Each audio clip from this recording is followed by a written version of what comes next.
10.6 inches long.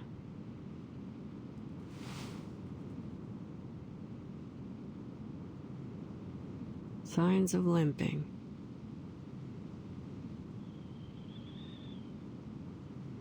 Male.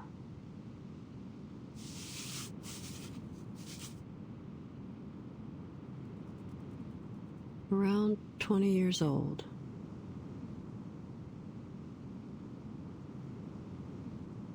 Lightweight.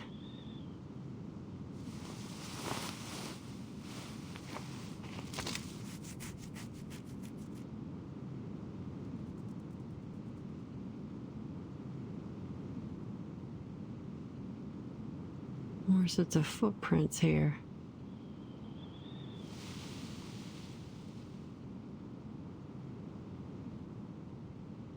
Boss, are you sure this is where the materials for the revered one are? There isn't even a single trace of human activity here, let alone a market. I guess the only possible explanation is we're here for these plants, right? Of course not, you idiot. That's too bad. I'm great at harvesting plants. I'm a pro, see? Check out these calluses. Although my mom would probably disagree. Do you have any idea what these materials look like? It must be important, so we better handle them with care. Don't want to risk mistaking them for weeds, you know? I hope they're easy enough to find. With my leg messed up like this, I can hardly handle any delicate work.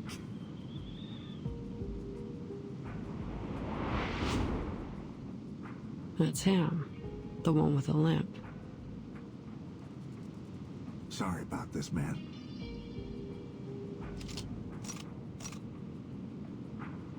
But at least you'll see your mom soon, up there in heaven. What?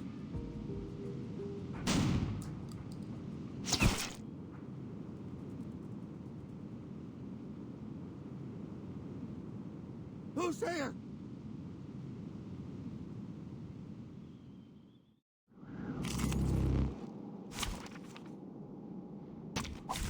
Your request has been heard.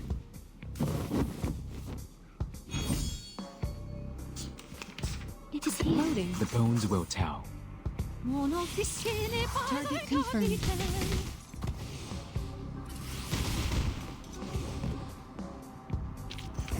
And now to return to my long-term mission. Rest.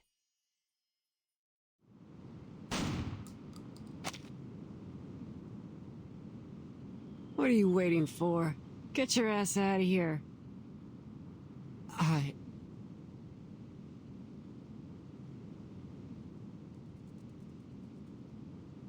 Ah, you got a couple questions for this one too, huh? Well, first come, first served. I'm afraid you're gonna have to get in line.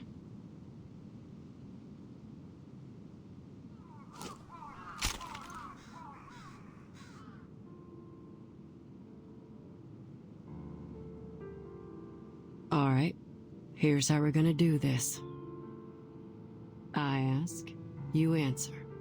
If you lie, I'll blow your jaw off. Have you ever met a girl named Kayla? Kayla? Let's try that again. A girl about 5'3", chestnut hair, emerald green eyes, speaks like a Texan. Have you seen her? Yes or no? No? Then why is her hair clip in your pocket?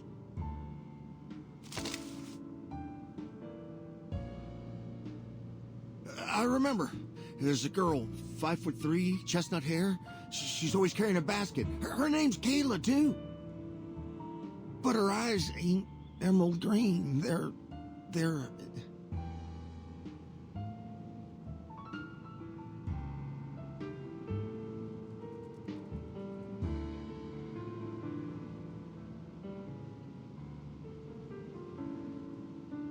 Tell me how you got this hair clip. The more detailed, the better. We just bumped into each other by chance. She dropped it on the road, and I thought my daughter would like it, so I...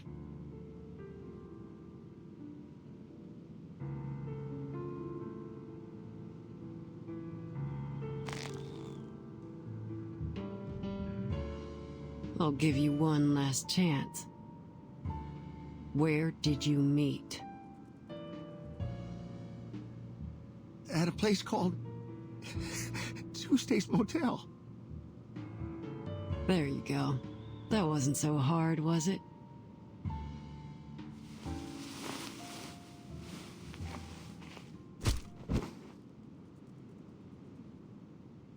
Next time, just spit it out. Save us all some time.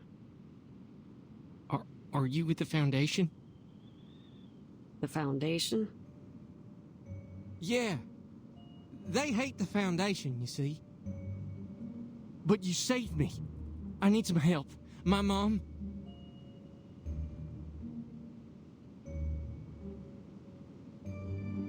I ain't never heard of no Foundation. And I don't give a you-know-what about what's going on between you and them. Got my own matters to deal with. I'll leave him with you. Keep the gun. You figure the rest out yourself.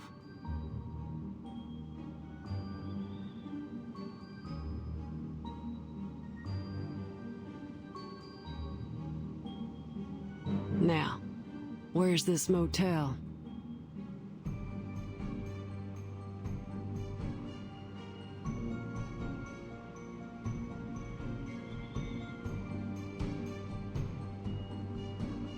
Listen, you saved my life, so I owe you one. I have to warn you, that motel...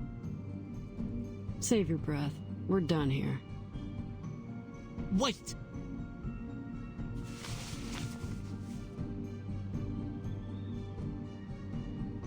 You're a mercenary, right? I can tell by your gear. I'm worried about my mother. If you see her on the road, please give me a call.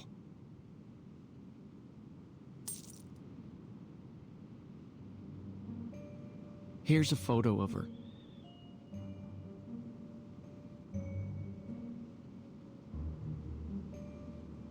Got it.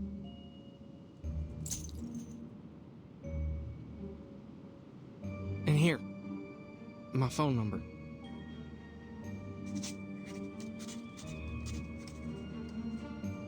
And listen, be careful. Something ain't right about that motel.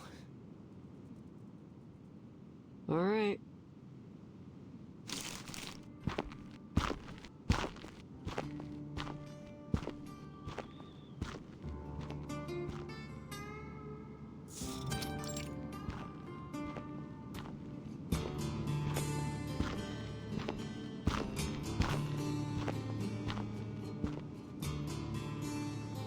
One sheep, two sheep, three sheep.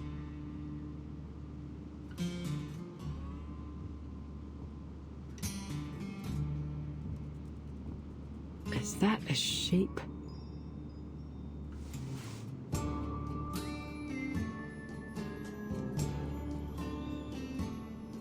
Two sheep, three sheep. Funny how we hit the hay every night, just like kids hit the books every day. I'm Barbara. Nice to meet you.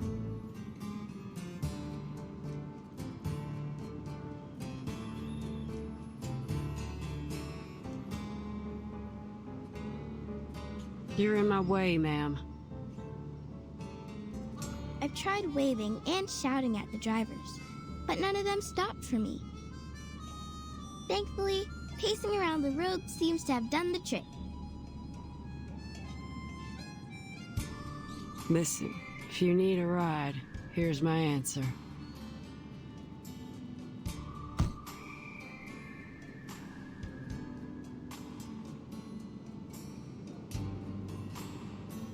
No. My driver left me here, probably because of that scraping sound on the car roof. That scared him half to death. Everything happens for a reason. Destiny's brought me to the right place, I think. Could you give me a ride? I'm on a business trip, So, money is no object. It ain't about money. Oh, a disappointing answer. But I understand. One must be vigilant. If you don't mind me asking, miss, what happened to your eyes? They're bloodshot. It's best not to drive with your eyes in such a state. You have a much higher chance of getting into an accident. That ain't none of your concern, Miss Sheep. See ya.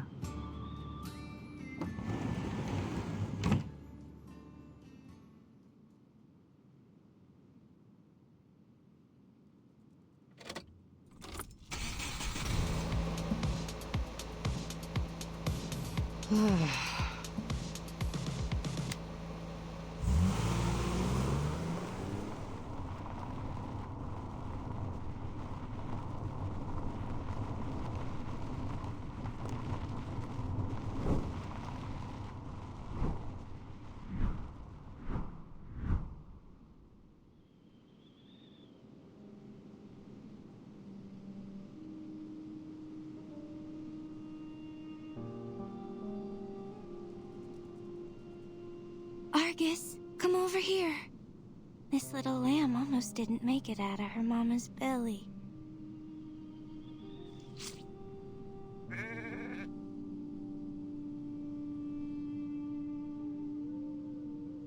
That's life.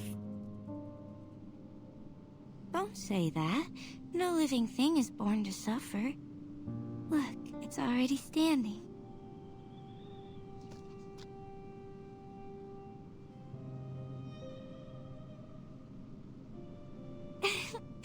What an adorable little thing.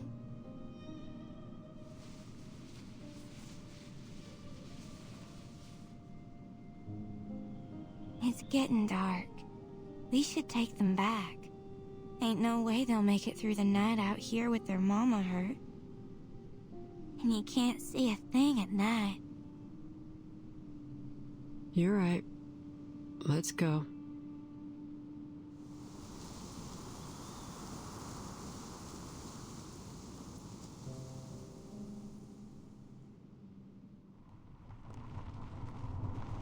Screw it.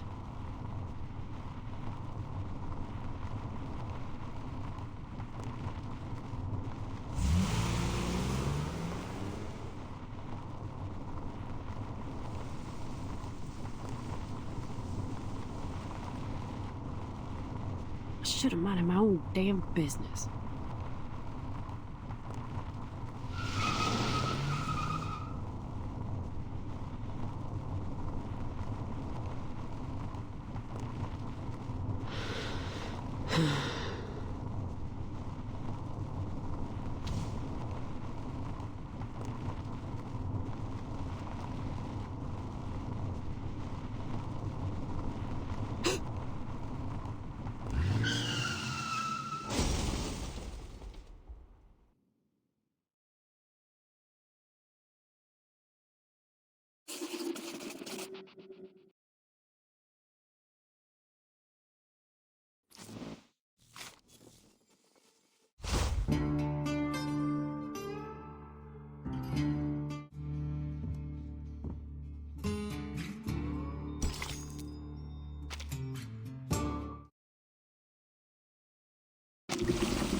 Before we left, TTT was telling me an urban myth about Texas. Huh, sounds about right. What's the story about? The story starts off in the typical way. A man was driving down a long Texas road when he saw a girl hitchhiking. He offered her a lift and a piece of chocolate. The man dropped the girl off at a cemetery and drove on. It was late at night, so he was hoping to reach his destination quickly. Soon after, he saw a funeral procession going down the road. The photo of the dead seemed familiar. Curiosity came over him, and he followed them to the cemetery. Look, a piece of chocolate.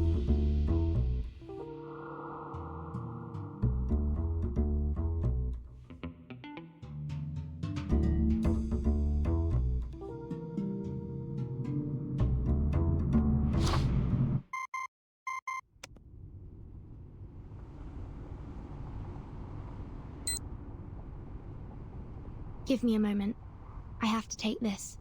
It's from the Foundation.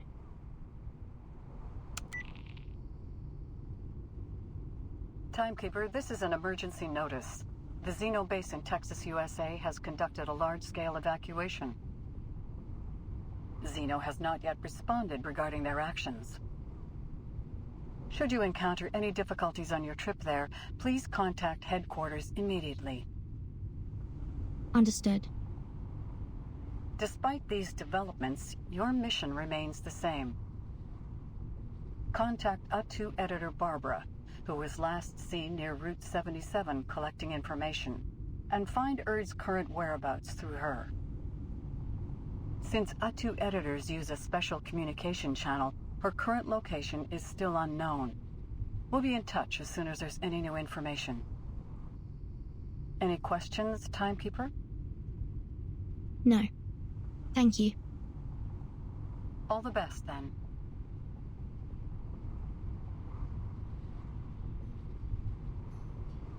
What did they say? There was a mass evacuation at the Xeno base in Texas. What's that all about? They called me 2 days ago, saying that Red 38 was still under routine maintenance in their armament factory. But now, all of a sudden, they're gone? How am I going to get my Red 38 back now, huh? If they hadn't taken her away for inspection, we wouldn't be traveling in this little car, wasting all day on the road. The operator only mentioned an evacuation. It's still possible that some of them have stayed behind to keep the factory running. If you're worried about Red 38, we can take a detour there. It's in Chisos. The town isn't far from here. Hey, mister, can you take us to the cheeses? It's just a little detour.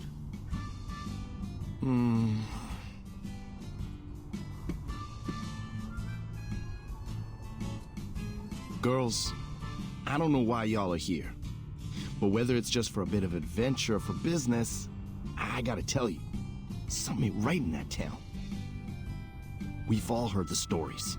Scratching sounds on car roofs, animal bits stuck to car grills, and those people in black robes running around. It's all too weird for me. Give the ghost stories a rest. Look, if you're trying to negotiate a higher price, at least be a little smart about it, instead of trying to spook us with a few tall tales. You got me all wrong. Who in their right mind would throw away the cash in their hand unless they were forced to? Benjamins are good and all, but they ain't worth my life. Ain't no way I'm taking you there, no matter how much cash you throw at me. Why? Were you the driver in that ghost story? No. Have you seen these things happen yourself? Come on! It's just a little detour. It won't even cost you much fuel.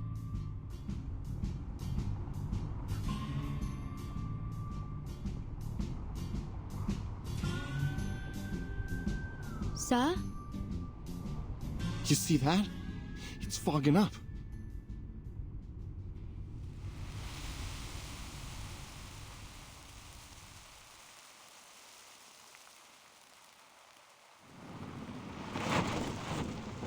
Ain't no way this fog is natural. We shouldn't go any further. I'm stopping right here. Ugh, fine. I'll drive. Swap seats with me. No! Nobody get out of the car. Why? Are you kidding me? You haven't heard the stories, have you? Then what in the hell are you even doing here? When the fog rolls in on Route 77, you should always stay in the car. All kinds of terrible things hide in the fog. Some folks say they saw giant white crocodiles. Others say they saw dead bodies hanging from trees. Ain't nobody leaving this car. Not until the fog's gone.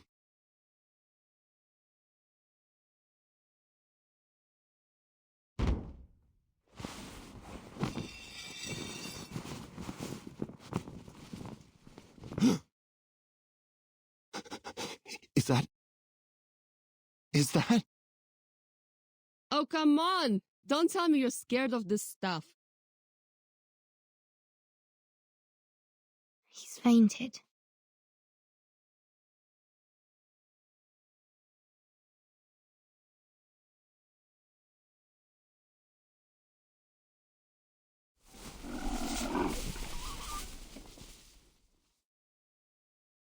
I see. This looks like the work of a mumus. It's a critter commonly seen in the southern US. When they're frightened, they produce a fog-like gas from their respiratory trumpet. So that sound is just some critter scratching along on the roof.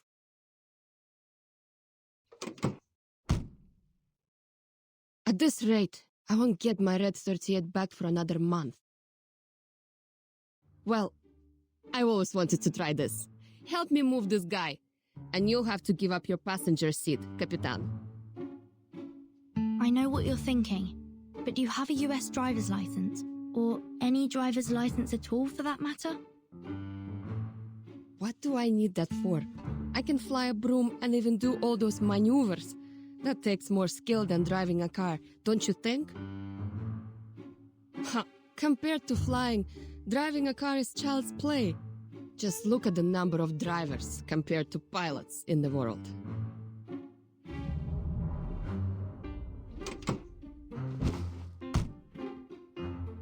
Now, where do we start?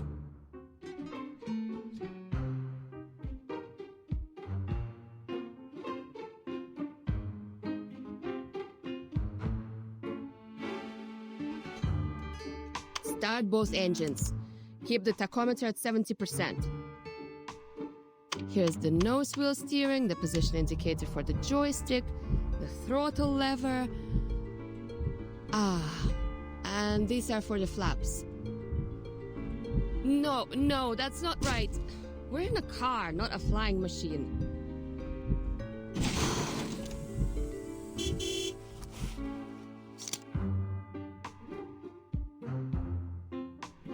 Let's just get out, Capitan. Can't wrap my head around this hunk of metal. Good decision. If these critters are responsible for this fog, our solution is simple. We drive them away. Let's go.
What is it, Capitan? Someone's casting arcane skills nearby.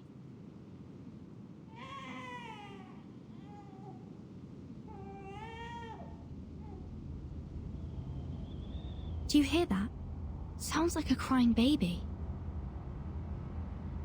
Better go take a look.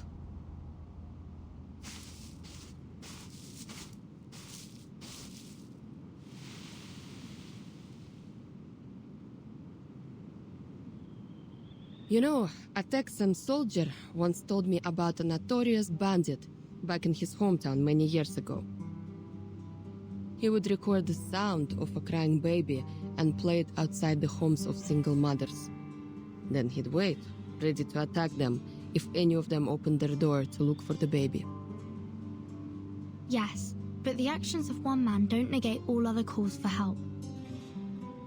Of course not. It's just a reminder to be ready for anything. We're close now. Prepare yourself. Got it.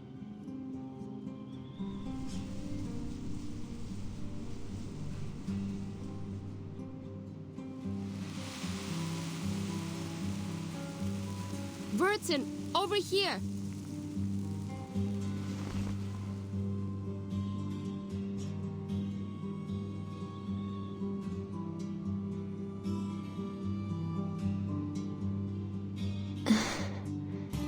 Hello. Please help.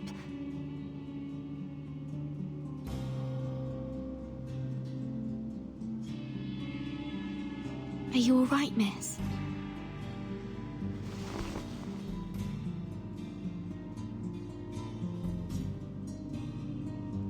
Finally, someone. Please help me. These critters won't let me leave. Every time I try, they knock me back. My baby's starving and crying. If you hadn't come, I really don't know what I would have done.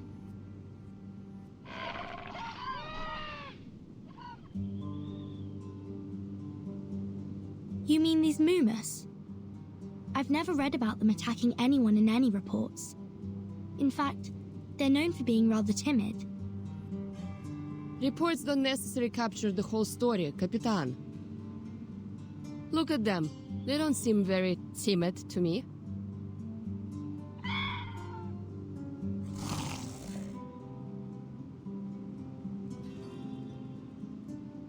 Careful, it's going to attack.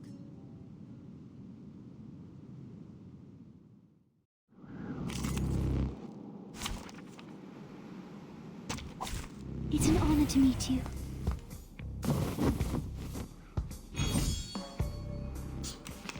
I can hear you. The bones will tell. The light that illuminates all.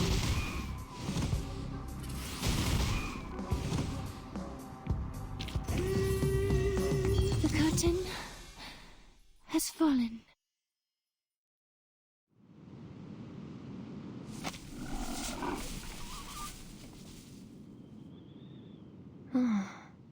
They always run off so quickly.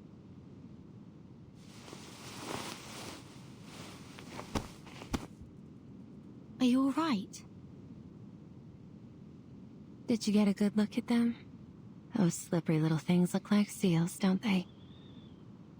They always jump on passing cars and rub their flat hind legs on the roof, making that coarse, scraping sound. Amazing creatures, aren't they? These little fearmongers.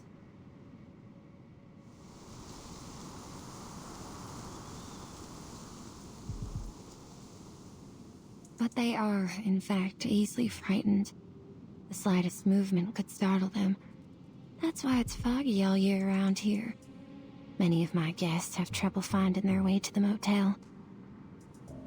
Are you ladies looking to check in at the motel? Motel? Yes, Tuesday's Motel. If you're looking for a comfortable bed for the night, it's the place to go. Anyway, thank you so much for saving us. I owe you one. Excuse me. Are you the maid at Tuesday's Motel? Oh, I almost forgot to introduce myself. Folks around here call me Tuesday. Hey, Tuesday, over here. Hey, Tuesday, breakfast for one, please. Tuesday, Tuesday. Oh, ain't we all like horses? And our names like the rain's pulling at us.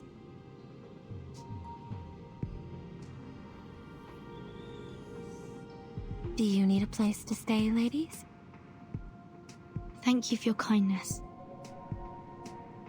But our driver's still in the car. We can't just leave him there. And our luggage and travel documents are still in the trunk, along with our cash too. Let's head back now that the fog has cleared. Shall I lead the way? You?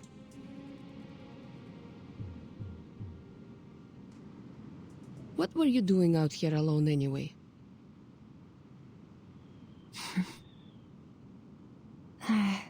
I was waiting for a guest. It's been 2 hours and they still haven't shown up.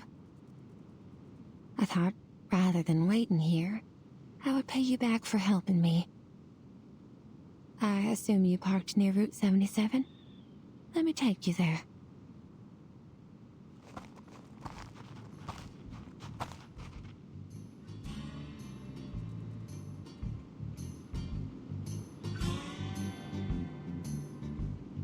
That coward.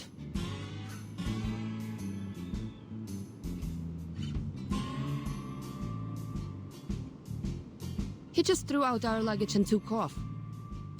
How pathetic. At least he didn't take the luggage with him. Are you going to thumb a ride with all these bags? I'd advise against that, especially here. You've seen those movies, right? Bad things can happen on the road out here. There are a lot of smugglers around these days.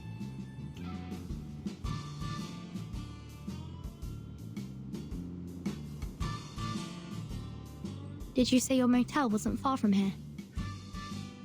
Yes. Come this way. There's an easy trail that won't dirty your shoes. Don't worry. It ain't far.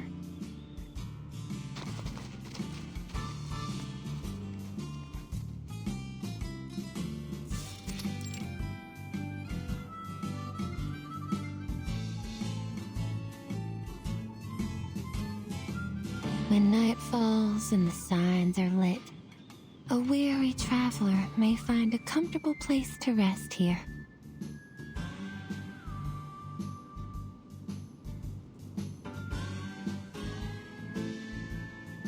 Welcome to Tuesday's Motel, ladies.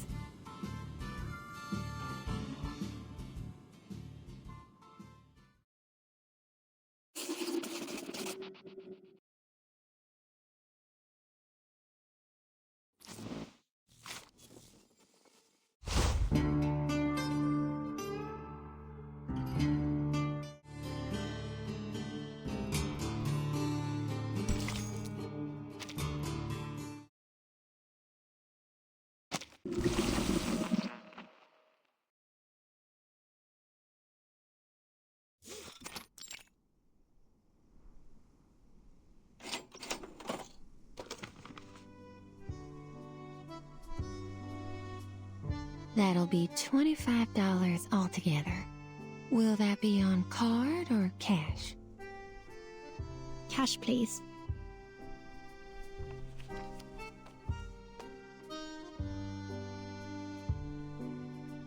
Hey, do you know if there's an armament factory in the town nearby? An armament factory?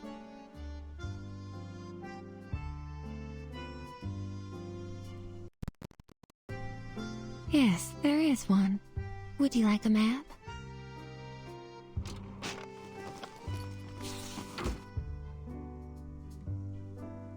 If you plan on visiting, make sure to return early. It can be a difficult walk in the dark.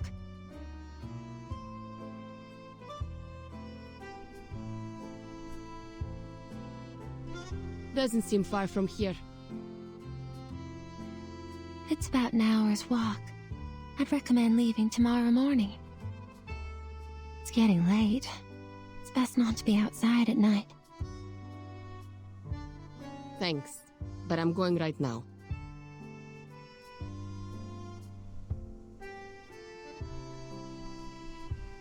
Nothing can go wrong as long as I have Red 38 by my side. Call me if anything happens. Like what? I can handle myself.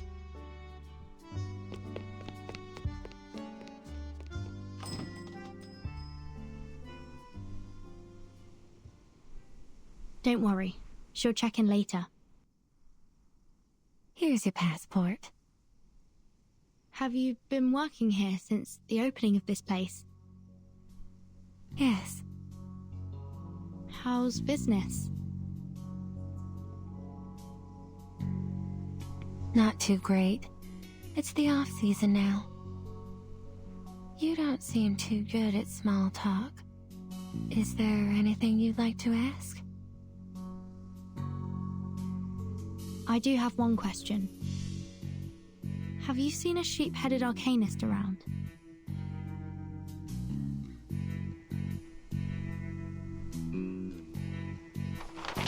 Oh, that's not a face you'd easily forget.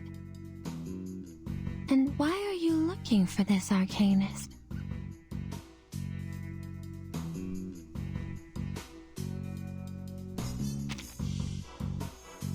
Two. I think I've heard of that before. That's a magazine specially made for arcanists, right? Well, I'm sorry to say that I've never met an arcanist with the head of a sheep. I can help you ask around if you...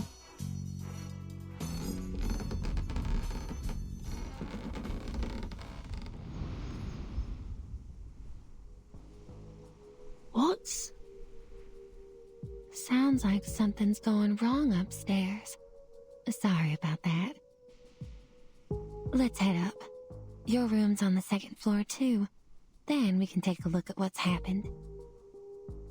Sounds good. Just so you know, the guests upstairs are a little...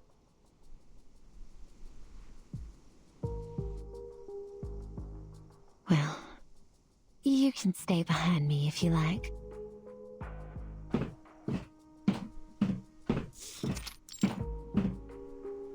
How about it?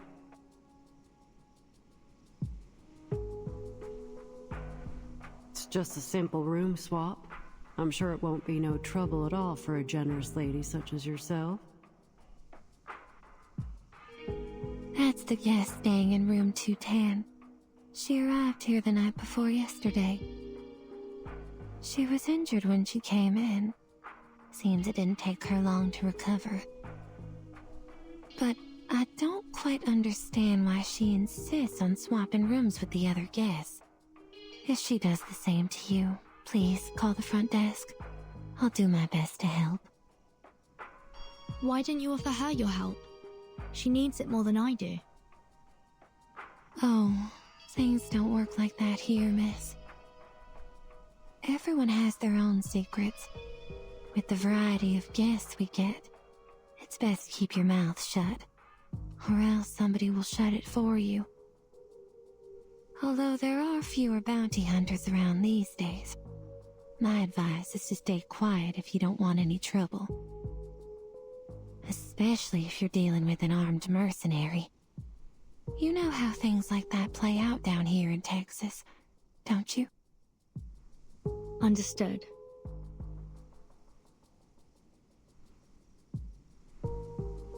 Or do you have something else in mind?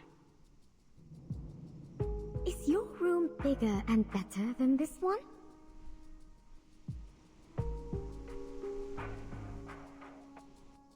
That's the guest of room 218 speaking. She too is a young lady like you. You remember all the guests and their room numbers? You'd remember her too if she'd been staying in your motel for a month. Miss Kimberly's been here for just over that.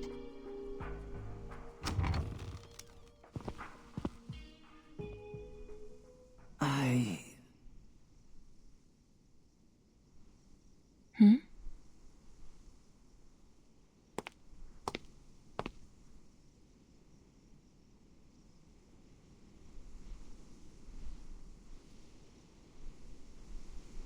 Mirror. The mirror. Mr. Stefan, are you coming out for some fresh air?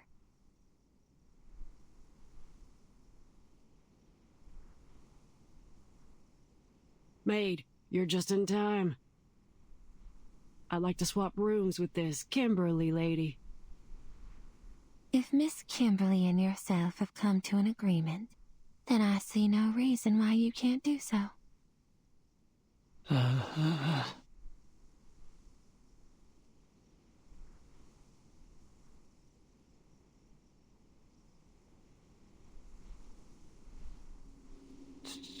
Timekeeper? Have we met?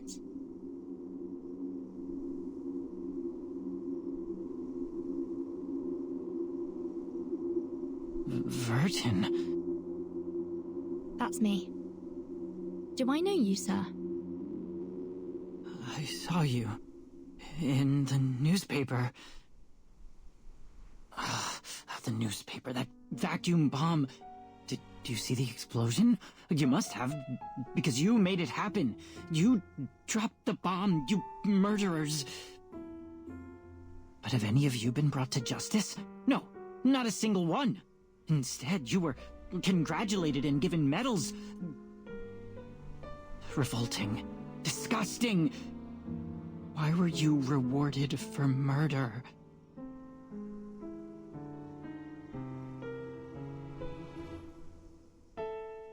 Meanwhile, I'm stuck in this hotel. Lord, is this what my life has come to? But we've never met before. I don't even know your name, sir. Of course you don't know me, but I'll get the truth out. I'll expose your crimes to the public.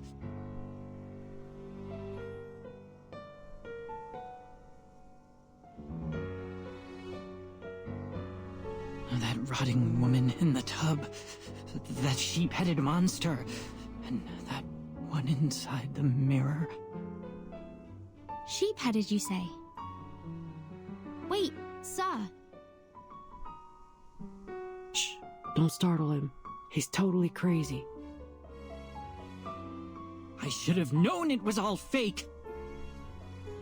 If they're giving out medals for killing people, then I should have one too. That shiny medal. It should be mine!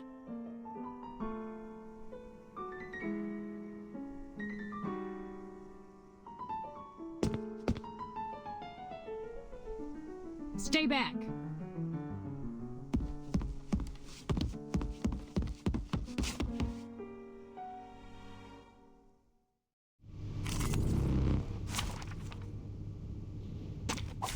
It's an honor to meet you.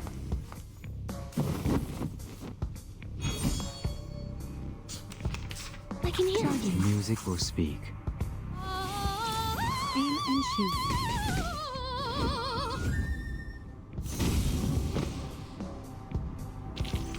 And now to return to my long-term mission.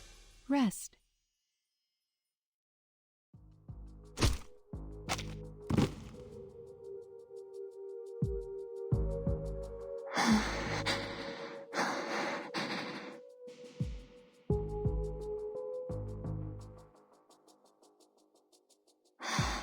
I'm ever so sorry about all this, Miss Vertin. You've only just arrived, and you've had to deal with so much trouble already. Oh, it's no trouble. In fact, I'm glad that we came here. That man said he'd seen a sheep-headed monster. Oh, that. He's quite delusional. Surely you won't take the ramblings of a madman for a fact, will you? He's been peculiar since the day he checked in. He spasms and twitches and pays little attention to his surroundings. It's best not to have a face-to-face conversation with him. Who knows what he'll do next? Hey, you, maid. Enough chatter. You have a job to do.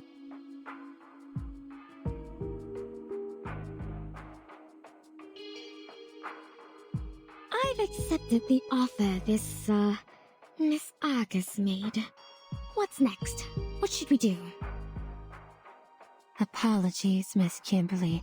I'll be with you in a moment. Could the both of you wait for me at the front desk? The rooms need a tidy up before they can be occupied. You may take a rest on the couch in the lobby while you wait. Miss Verton, I'm afraid I'll have to leave you here. Do you mind going to your room alone? Not at all.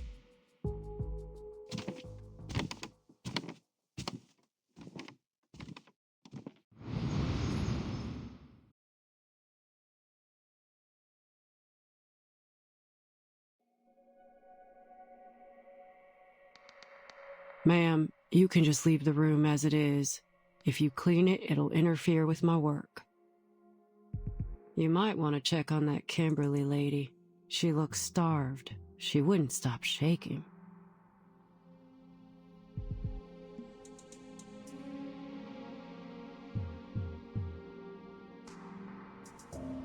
Oh, Miss Kimberly, would you like something to eat? I'm fine.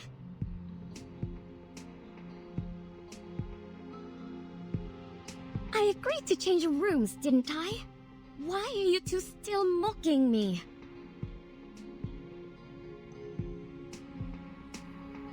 You're not exactly a pleasant person to do business with. You know that, right? Well, darn. What got you so riled up? It's too late now. A deal's a deal.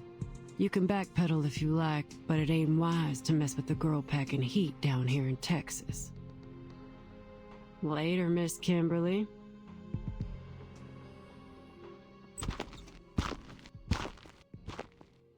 Her arcane skill.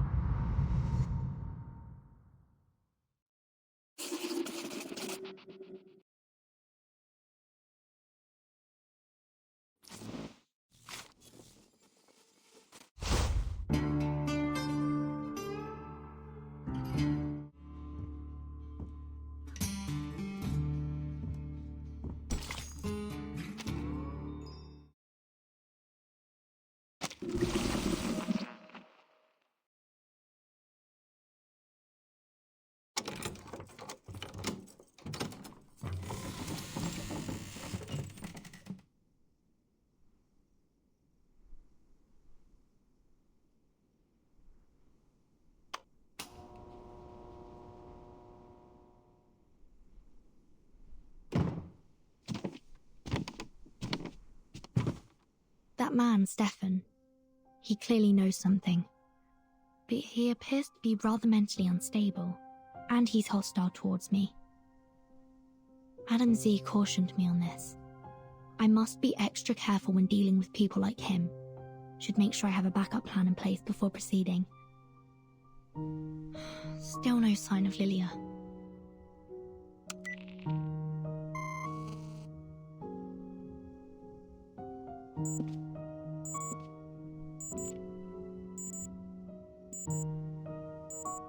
Did she get in trouble?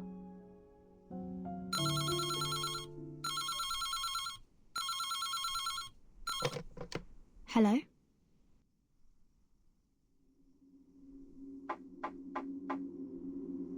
Hello?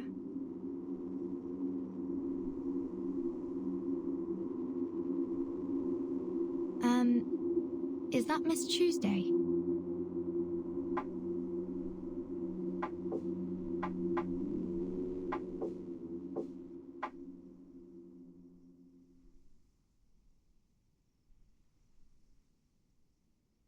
Oh, I think I know what this is.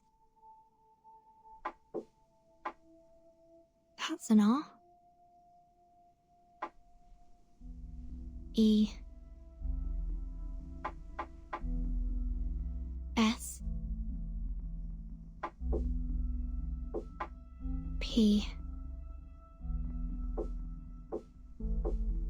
O.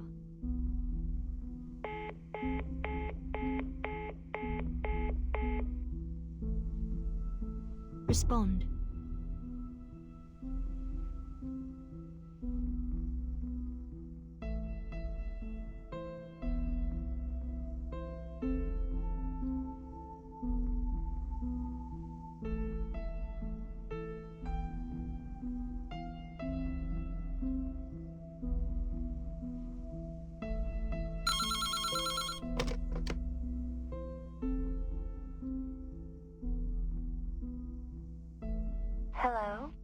this Miss Burton? Miss Tuesday? Yes. I have an announcement for you. There's a service outage going on in the area. Some critters nibbled through the cables of a nearby signal tower, but all our internal phone lines are still running well. I see. It should be repaired soon since we share the signal tower with that armament factory. I apologize for any inconvenience this may cause. I'll bring you dinner up later. It's on the house.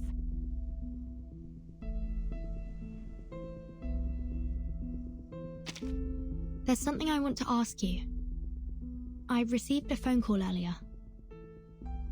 Oh, Miss Kimberly was also prank-called not long ago. I suppose it's a critter's doing. You know how mischievous they can be.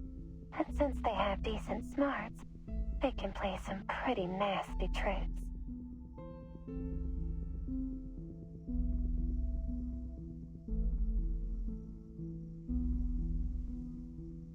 I don't think that's what made the phone call. Well, Miss Burton, this is what I understand to be the truth. Is there anything else I can help you with? I'm good for now. Thank you.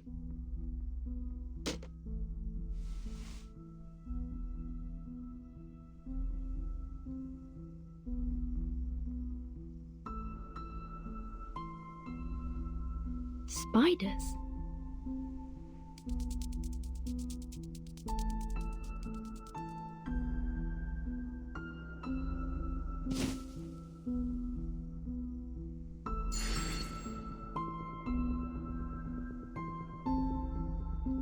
Is that an arcane array?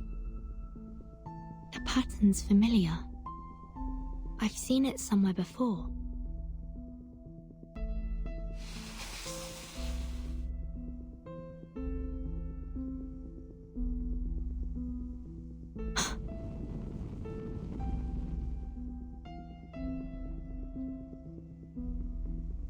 Yes, I've definitely seen this before.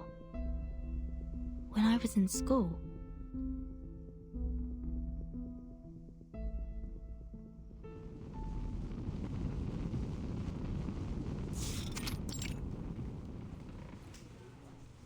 This is an extremely dangerous array, one that you are prohibited from using. It can go easily beyond the caster's control. We study Arcanum and tame it for our use.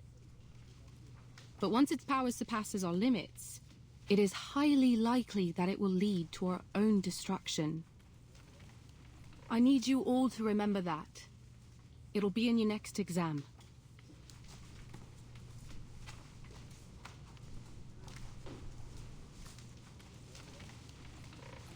Burton, are you listening?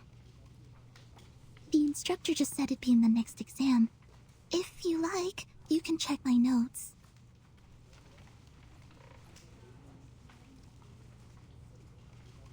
Oh, thank you. My mind was somewhere else. Why have they made it a key point of the exam if we can't even use it?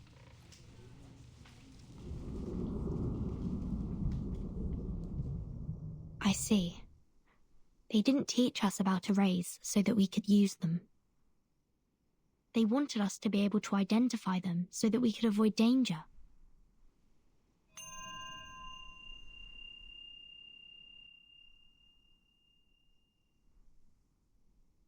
It's highly likely to cause an explosion or other severe consequences if I act too hastily.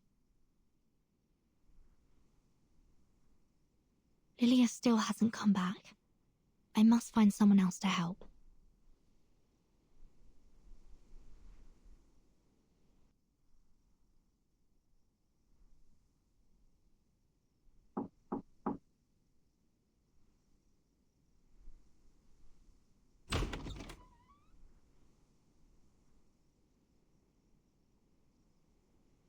Hey, we met back in the hallway, remember? Now it's your turn. What exactly do you want from me, miss?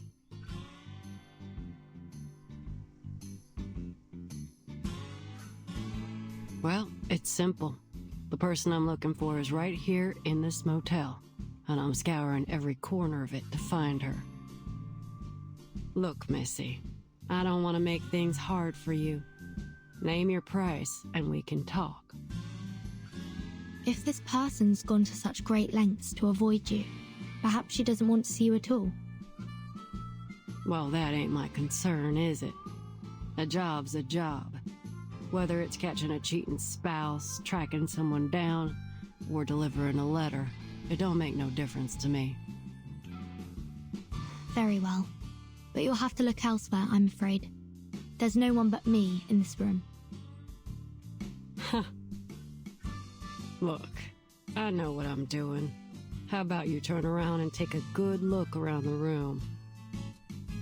So you can knock me out as soon as I turn my back to you.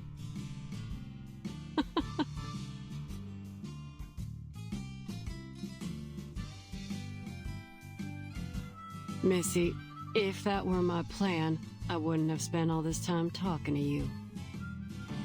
I much prefer to do my business pleasantly. I don't like to see things get too ugly. I see. Fine. If you don't want to turn around, I'll tell you what I see.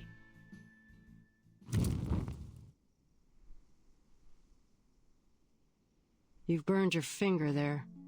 You should be more careful. This is... Don't look like a fire burn to me. What was it? Some arcane energy? Looks like this room has a couple secrets, too.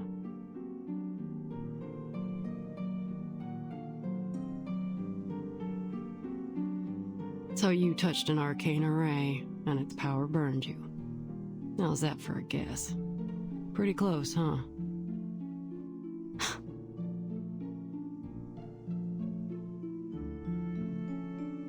This is my arcane skill. It allows me to see the traces that people leave behind. That's how I get these jobs, you see. Ain't nothing happening that don't leave a trace. If there ain't no trace, then it never happened. I came to your room to look for evidence, not a person. I see. You want to know whether the person you're tracking has been here, right? Now we're talking. Before I let you investigate the room, I have one more question. You take jobs from people nearby, don't you? Of course. It's obvious, ain't it?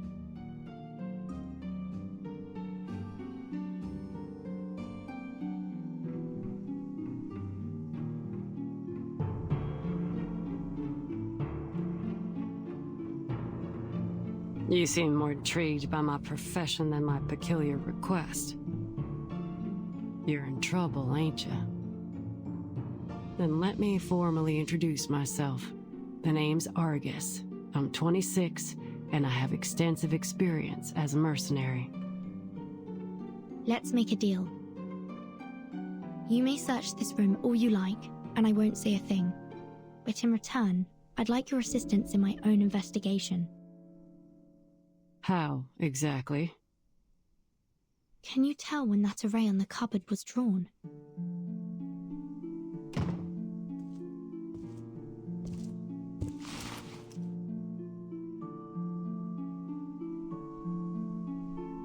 Less than 24 hours ago. In other words, this was left behind by the last guest who stayed in this room.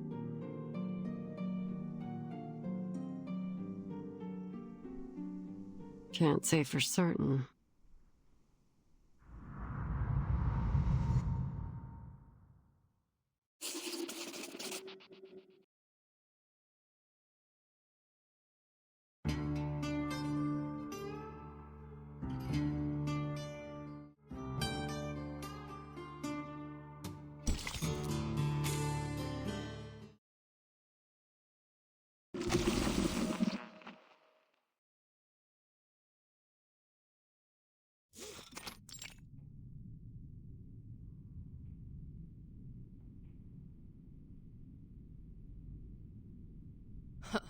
Let's see what you've got in there for me.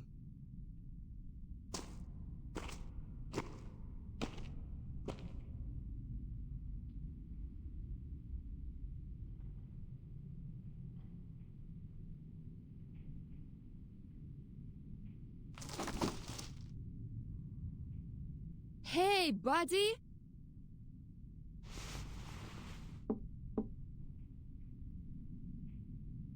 They just left her in a wooden box. What kind of safekeeping is this? Anyway, I don't have much time. I'll settle that with them later.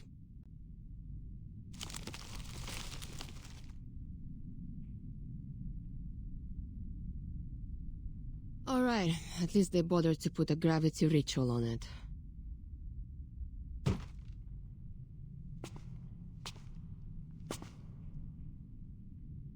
Are you also preparing to evacuate?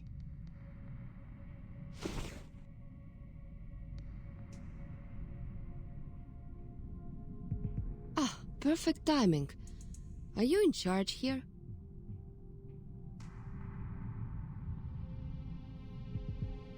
No, I'm not in charge of anything, Lieutenant. I'm just passing through. I'm Kayla, by the way. I heard some rattling here and thought some of those kids might have come back to steal weapons again. These things aren't cheap, and the kids know it. Kids stealing from the military? Huh, that's a new one. Where are the guards here? Oh, didn't they tell you, Lieutenant?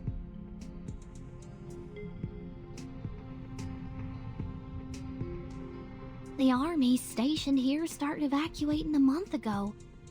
There aren't many of them around these days. Evacuating?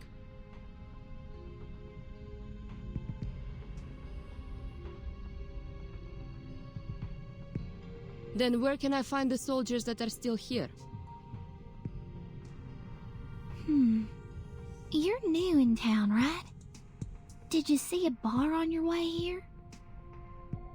That's where the Xeno soldiers spend their nights drinking. You might want to check there first. That's probably where you'll find him. Him? What does he look like? Like every other Xeno soldier. They all look the same to me. You'll know him when you see him.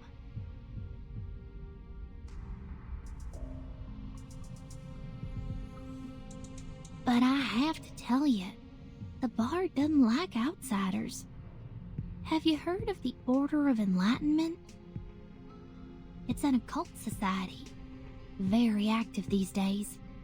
They were preaching in this town just a few days ago. Today is their day of prayer. And, what does that have to do with me?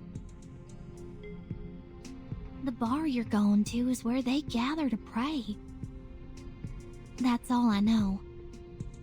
If you're going up there, please, be careful.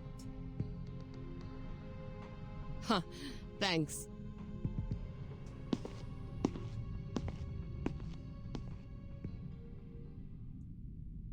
May the sufferer watch over you. Great sufferer, by your decree, the glory of former days shall grace our present path.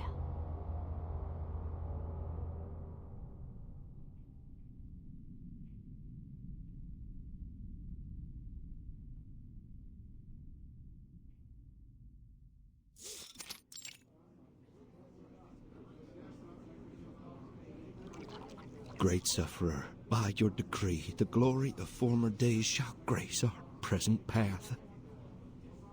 We dedicate our souls and minds to you. We seek the well-being of our people in your name.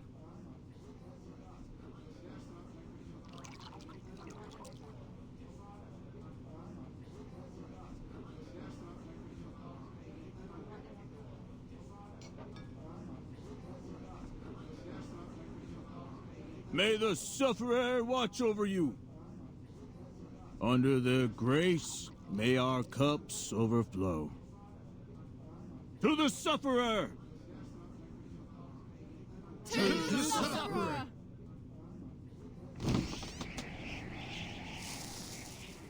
Huh? Odd time for a stranger to come. No crashing the party, am I?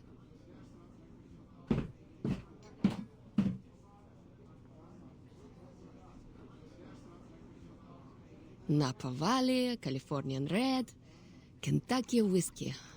Ha, there's a lot of good stuff here. One vodka, straight. The best you got.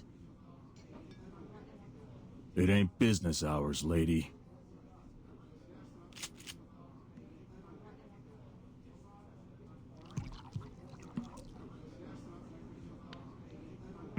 Hey, all I did was ask for a drink. Is this how you treat your customers? As I said, we ain't serving you. Why? Don't you have vodka? Fine, I can settle for whiskey. Have to learn to take what we can get, eh? You ain't getting that either. Seriously? You don't have any whiskey?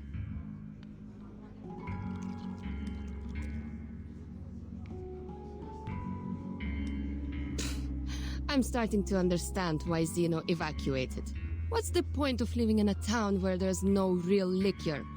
Especially for those drunkards. What's a Xeno lieutenant doing here anyway? No alcohol fuel in that warehouse of yours?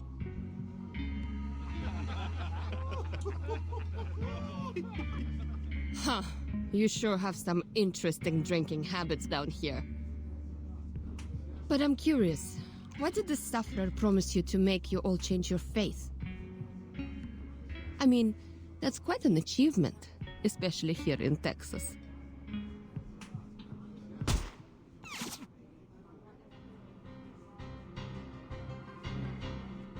Oh, so we're doing this now? Are we?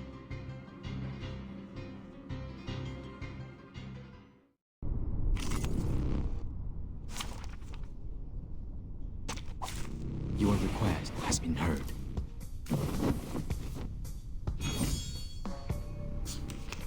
It is he charging. Music will speak.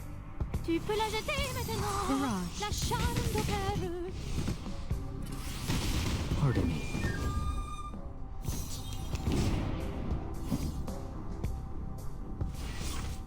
I can hear him. Loading. Charging. Winterstürme wehen wie vom Mond.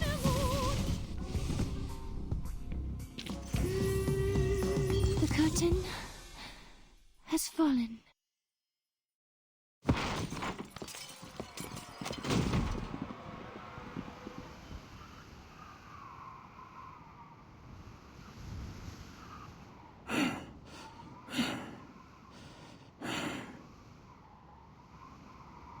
Look, I don't care what you're doing here. Just tell me where that Xena soldier went.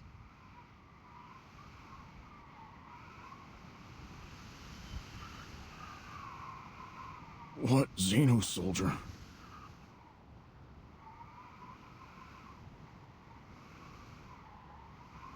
Don't play dumb with me. That soldier. He's a complete idiot, that one. It's obvious that Xeno has abandoned him, but he insists that they left him here because they believe that only he could keep the warehouse safe. Why are you looking for him now, if you decided to ditch him in the first place? Listen, I can tell you guys aren't the biggest fans of Xeno, but that has nothing to do with me. I'm just here to get my stuff back.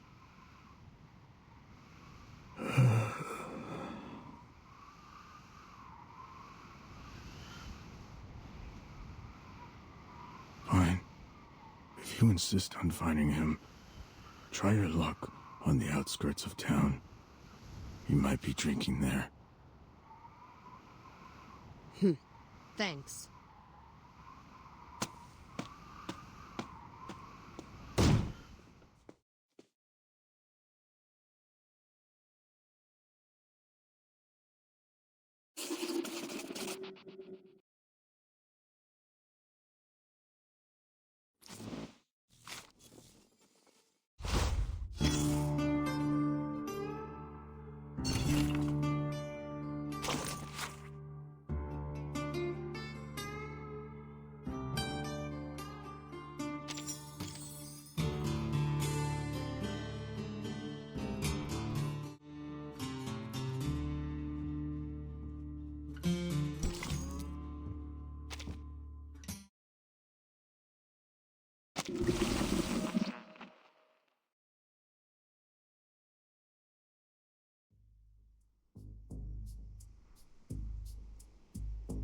We can't say for sure if this ritual was created by the last guest. Fact is, you can find all kinds of unusual markings in this motel, most of them less than a month old. Very recent indeed. The maid said that there aren't many tourists these days, so my guess is that a group of skilled arcanists have left their work in every room. Based on the markings I've seen so far, there were about 3 to 5 people in this group. And was there a sheep-headed arcanist among them? Well, that I don't know. What I can say, though, is that there was a sheep living in here. I saw some hoof prints on the hallway floor. It looked like someone had stayed in this motel with a sheep. Sounds pretty odd, but I suppose it ain't too strange given the local farmland. But I'm sure this will catch your attention. What? We all know that sheep walk on 4 hooves. But the hoof prints I saw were different. They were small and delicate, and most importantly, followed the movement pattern of a human, judging by the trail. The owner of the hoof prints was about the size of a slender kid, maybe 5 feet tall.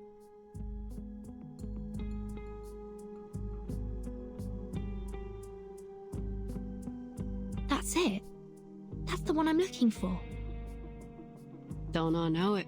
They can question my morals, but nobody can question my competence. So, may I enter your room now, Miss Verdon? Please. Now, let's start with this little thing. The carvings are new. No sign of woodworm damage or moisture absorption. These splinters along the edge are extremely sharp.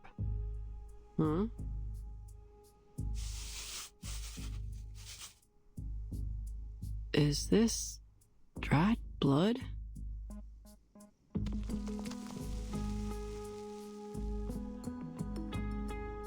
Blood was used as the medium for this array.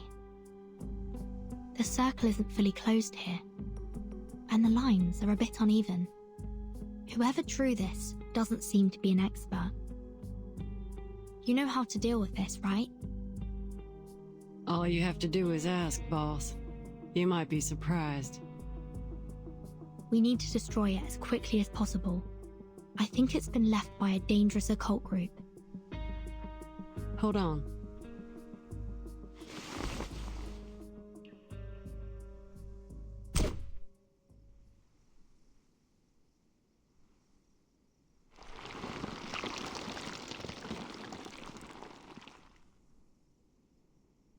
Is that blood?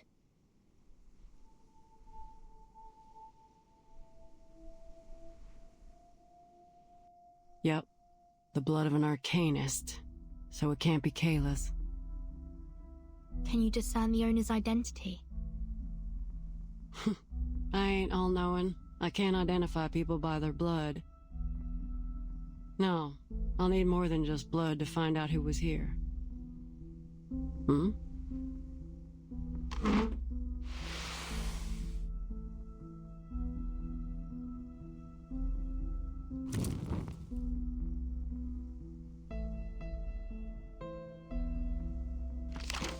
We are the beginning and the original source of metals.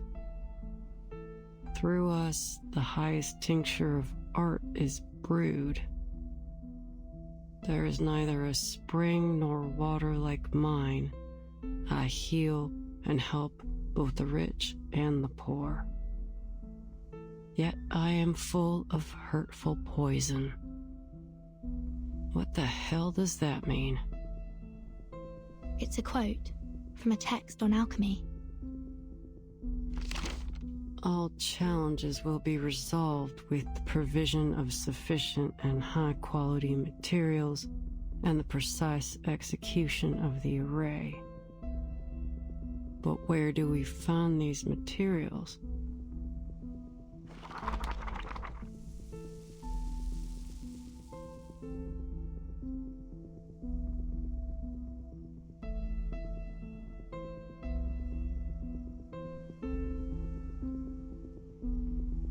What was once sundered shall reunite.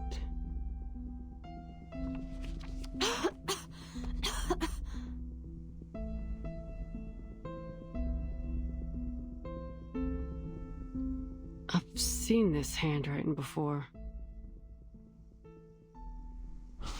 And here, my phone number.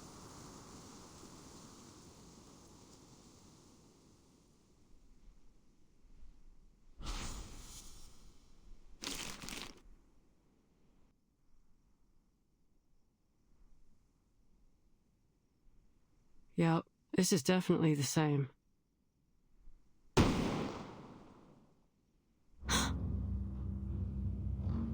That sound. It's a Flying Arrow M1903 pistol.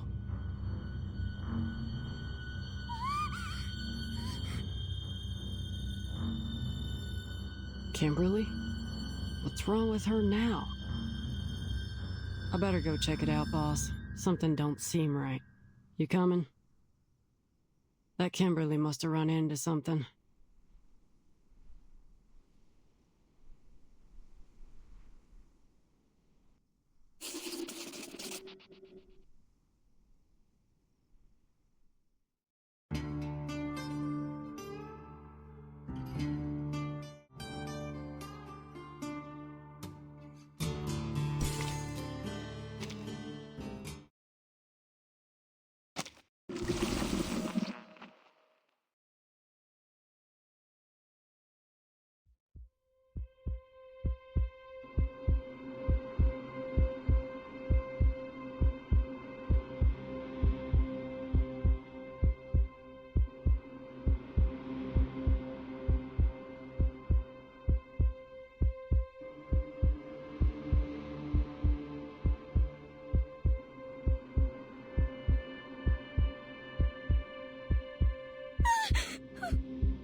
Is he still alive? Just when I thought you couldn't get any dumber. Is this a suicide? He pulled out the gun and shot himself in the head. His brain splattered on the walls and flowed onto the floor.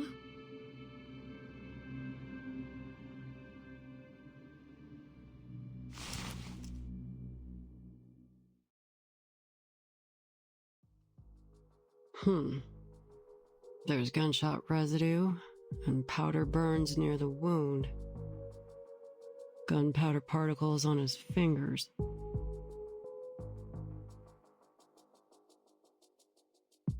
There's no doubt.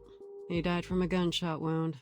The bullet was fired from the pistol in his hand and went straight through his skull. But this ain't just any pistol. It's a Xeno pistol. You've got yourself in some serious trouble, Missy. It wasn't me.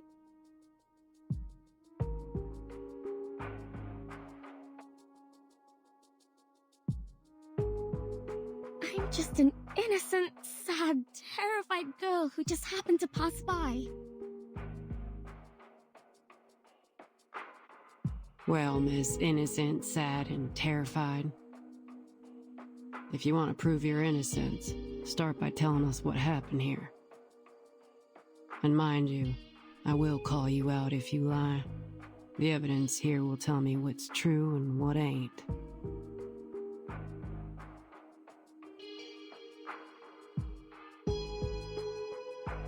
If you're so clever, then why are you asking me? Just figure it out yourself.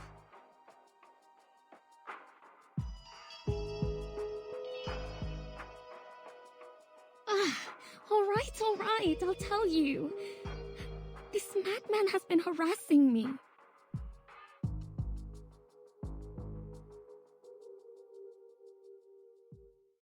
Ever since I moved into this place, I'd often seen him pacing around in the hallway. Day and night, he'd stomp around out here. He didn't care if anyone else was trying to sleep. I thought he must have had a lot on his mind, like he was troubled or something. So I asked him what happened.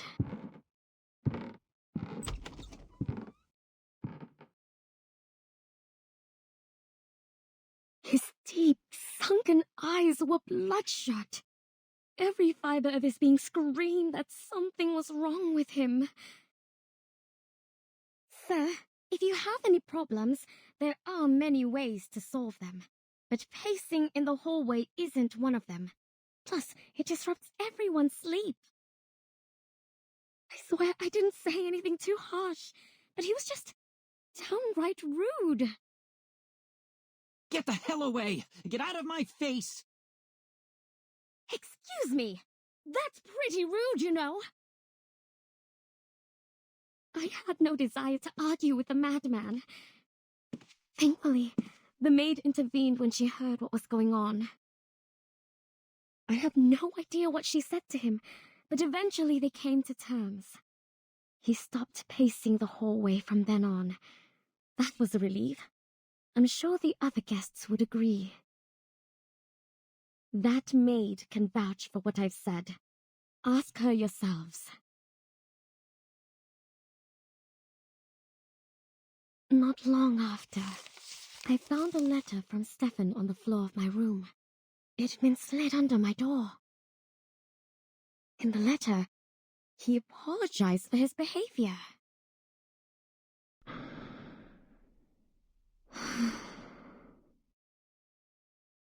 Should I make peace with him? I thought.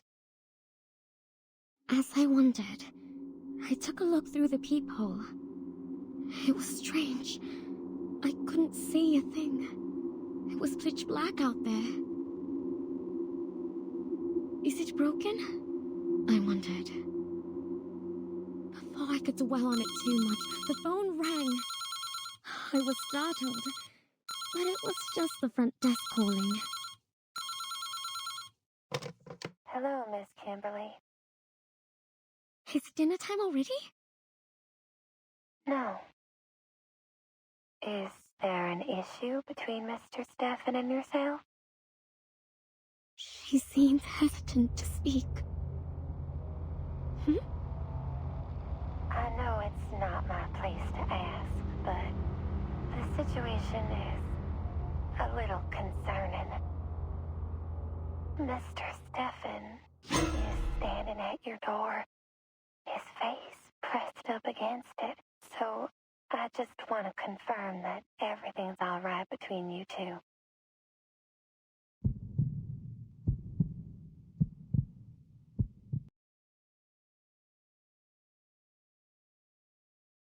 And that's what happened.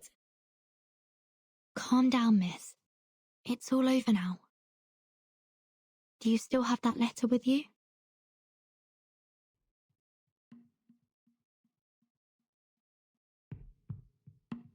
Who'd hold on to that?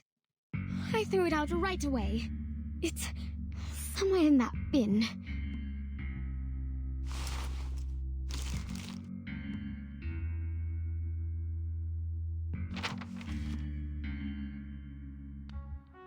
Dear Ms. Kimberly, I've got a question already.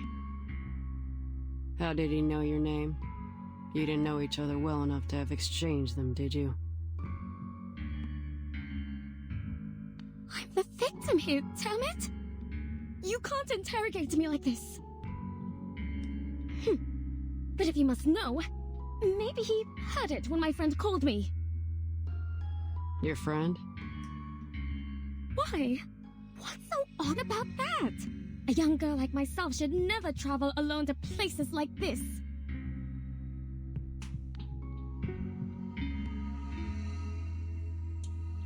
I need someone to make my bed and prepare my clothes and, most importantly, I need to eat. I wouldn't even be here if I weren't looking for...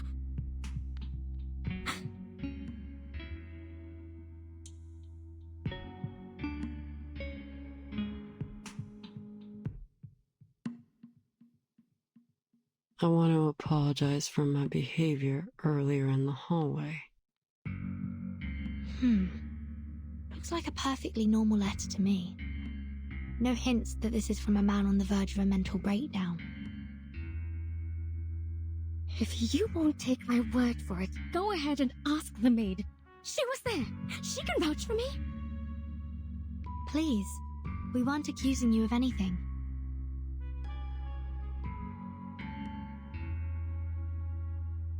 Though graphology has been criticized a lot these days, I gotta say, this looks more like a woman's handwriting to me.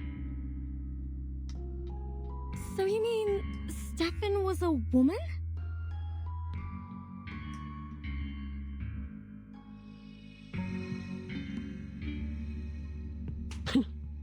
You still with us, Missy? What I'm suggesting is that Mr. Stefan didn't write this letter, but a woman did. But that's just speculation. Chances are Mr. Stefan's handwriting was just a little feminine.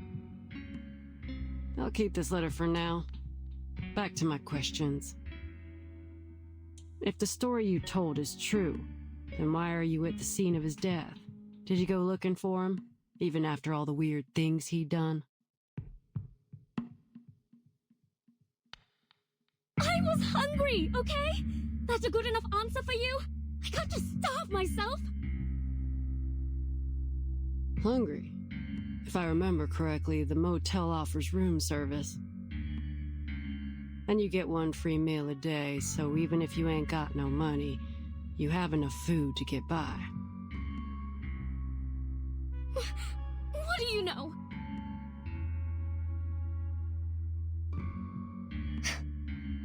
I'm not eating one of those ham sandwiches. Alright, so you've got some standards when it comes to food. Let's drop that. You were there when he fired the shot, right? What happened then? Take your time and think it through. There's no rush.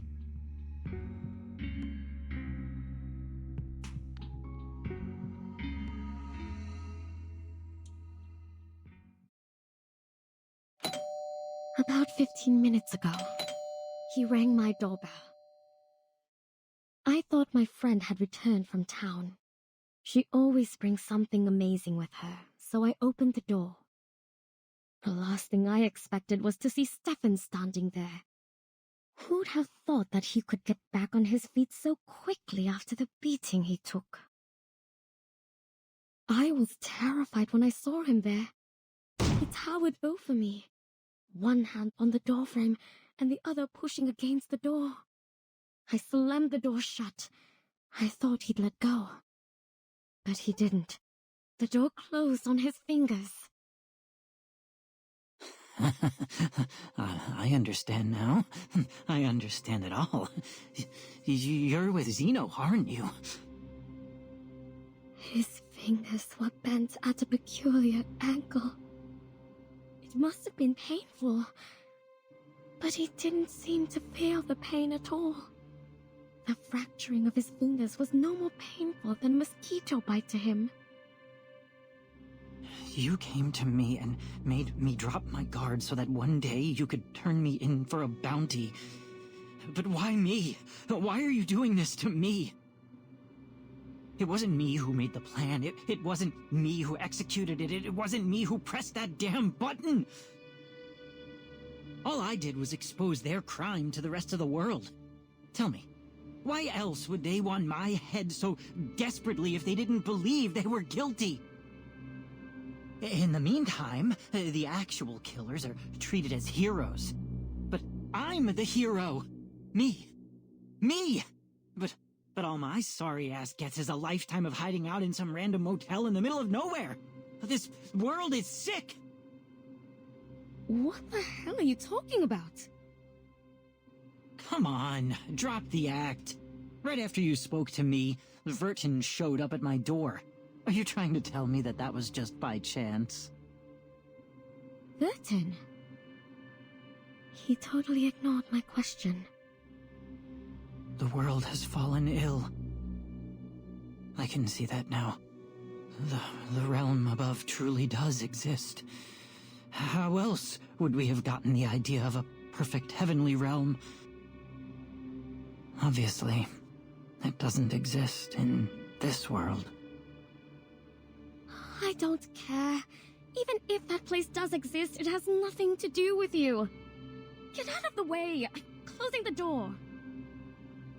But at least I get to decide when I step through that door, right? I had no idea what he was talking about. And he didn't give me much chance to figure it out either. I'm afraid your mission is doomed to fail, young lady. In that moment, a smile of relief came over his face, and without a moment's hesitation, he pressed the pistol against his temple and pulled the trigger.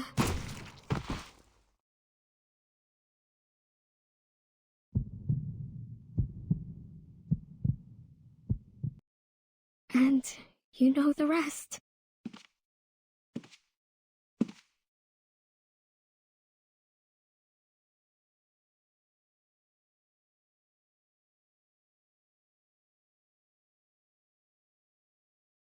What's going on in here? This man killed himself. Oh dear. There's blood everywhere. It'll be a lot of work to clean it all up, and with the weather being so hot, the room will soon start to smell. All the carpets have to go.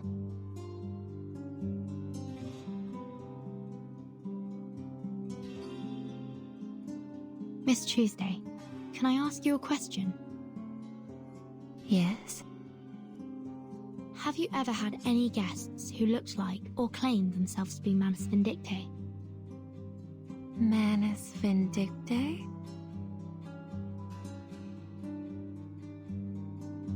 I'm not entirely sure what you mean. Could you explain in more detail? Most of them dress in blue and black. Some drool a fair bit, and most of them can't speak in full sentences. The most notable feature is that they all wear masks shaped like hands. Have you seen any before? Masks shaped like hands?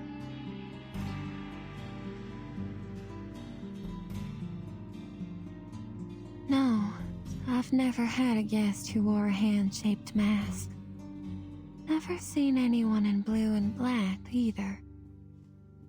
But if an organization was going to do something in secret, I don't think they'd be too public about it. Hey, lady.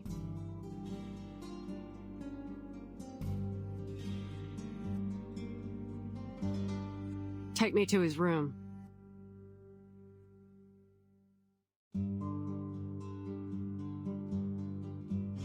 Oh, it shouldn't be too hard for you to find the room yourself, right, Miss Argus?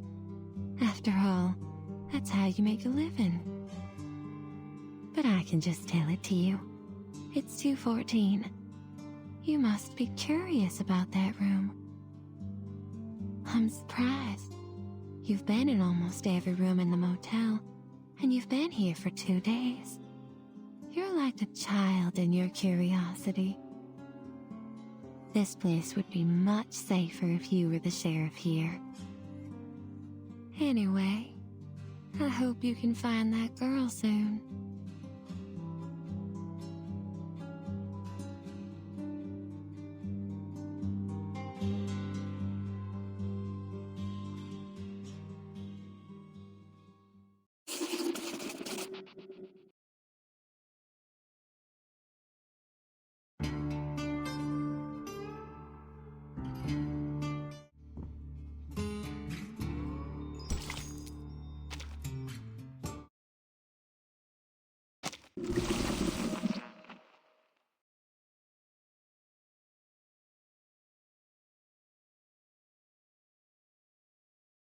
Why do you want to go to Stefan's room exactly?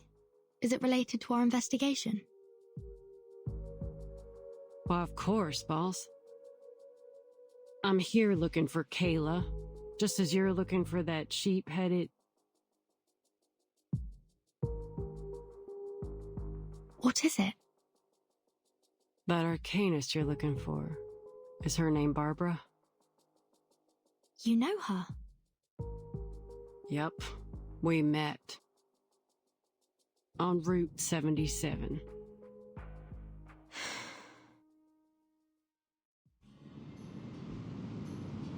I just got done asking 2 men about Kayla's whereabouts and saw that it was getting dark. My sight ain't so good at night, and the nights are long these days. So I was in a bit of a hurry, hoping to get somewhere with proper lights as fast as I could. That's when I saw her, Barbara, all alone by the road. Some jerk of a driver dumped her there, and she asked me for a ride. I turned her down. Heck, I could hardly see. She'd have been better off waiting for the next driver than riding with a blind bat like me, you know? But as I drove away, I changed my mind. She was too young to be left out there all by herself. So I turned back to get her. But when I arrived, she was already gone. There was nothing but a trail of hoof prints in the dirt.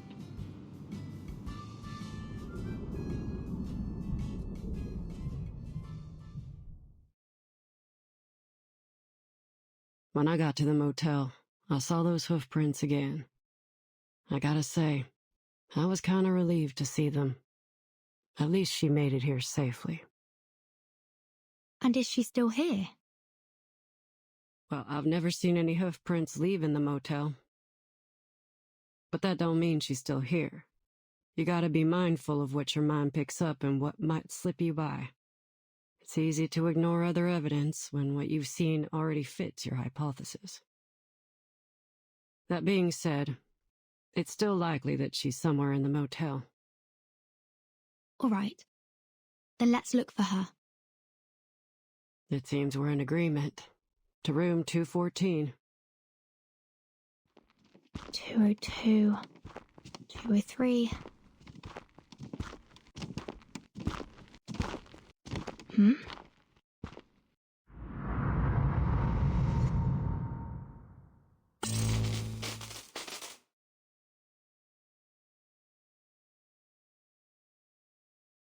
I've checked those too. Ain't much in them. Argus, did you see a red door just now? A red door? Nothing. Must have been my imagination.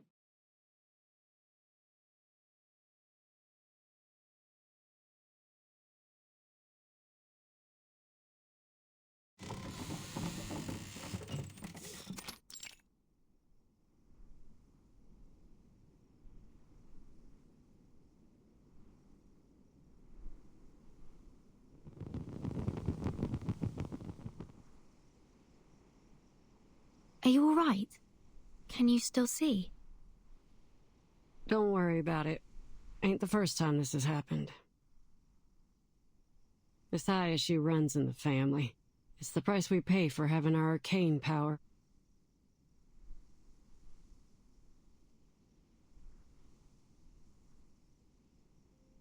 Now, what are we looking for, boss? People leave all kinds of evidence behind all the time. It'll be like wandering around in the woods without a compass if we don't know what we're looking for. So if you don't want to be inundated with meaningless clues, you need to give me some directions. All right.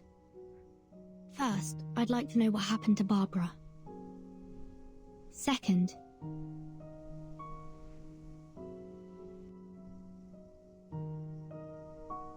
whether Manus Vindictae has been here, or anyone from that Order of Enlightenment. And last, about Mr. Stefan. The pistol he used was a xeno-military weapon, and he seemed to know about my relation to the vacuum bomb operation. It's likely that he once held a high rank within the xeno-military. I want to know why he came to this motel, and what happened to make him lose his mind here. Lose his mind here? What makes you think he wasn't crazy already? Xeno pays much more attention to its soldiers' mental well-being than any conventional military organization. It's because quite a few of them are arcanists. They're both Xeno's strength and weakness. So I'm inclined to think Mr. Stefan developed these mental health issues after entering the motel. Huh. Is that so? I gotta say, I don't know much about all this military institution stuff. Right, so here's the plan. First, locate Barbara. Second, look for any signs of Manus Vindictae or the Order of Enlightenment. And third, find out how poor old Stefan lost his marbles. And of course, I've got my own business to deal with. Tracking down Kayla.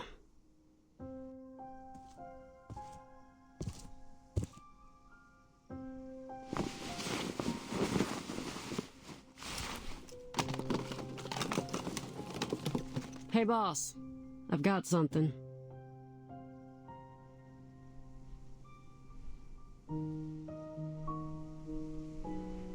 These footprints are from a spider.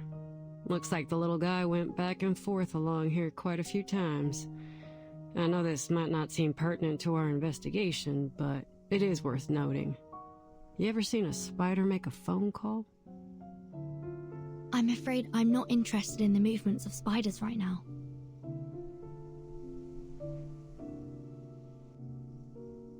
Come on, boss. Loosen up a little.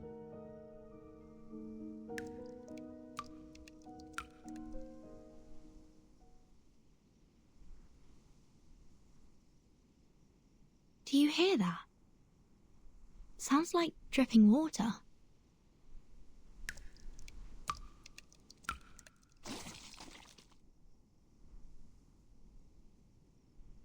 I'm sure it's just the motel plumbing. But...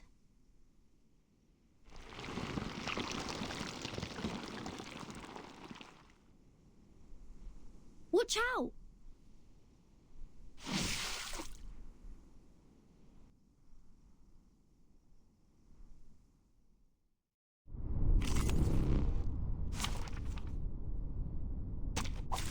It's an honor to meet you.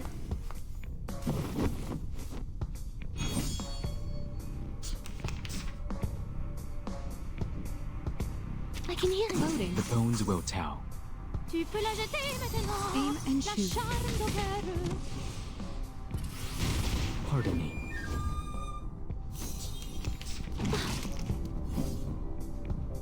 Charging. Loading. Music will speak. The light that illuminates all. And now, to return to my long-term mission. Rest.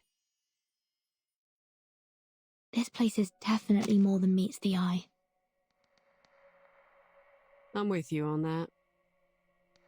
There's just too much Arcanum-related weirdness going on here.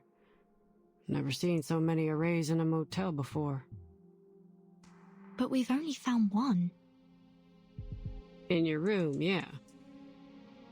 But there are a load more.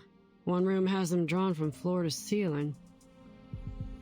Looked like some kind of transformation array to me. I ain't no expert, so I can't say for sure. What are they trying to do, I wonder? Who knows?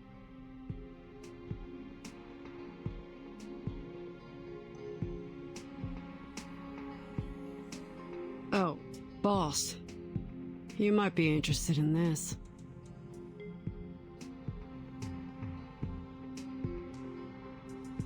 It's another one, just like the others.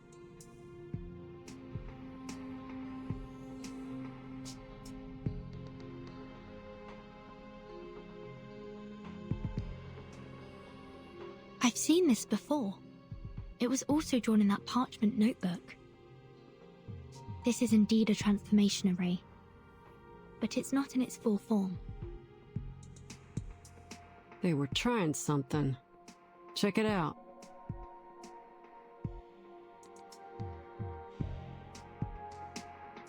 This is hair from the mane of a howler lion, and there are some other materials around it too.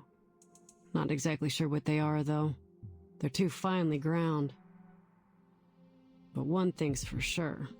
Someone held a ceremony here, and for some reason, it didn't work out for them. This is important. The Foundation needs to know about this.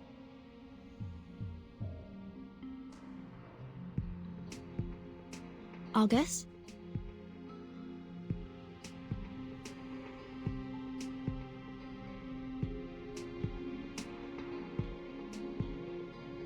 This is Kayla's hair.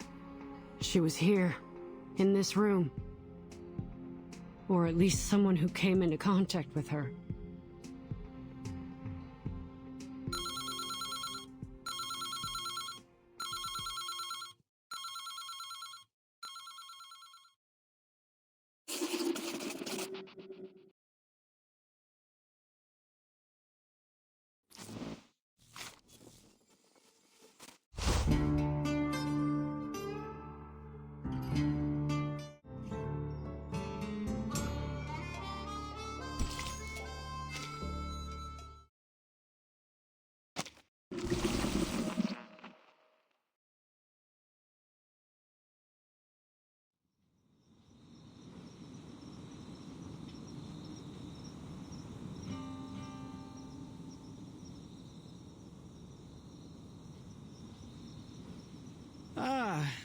This is the life. A warm, beautiful night, a cold drink, and no one but me and the stars in the sky. Maybe I'll just lay here till morning.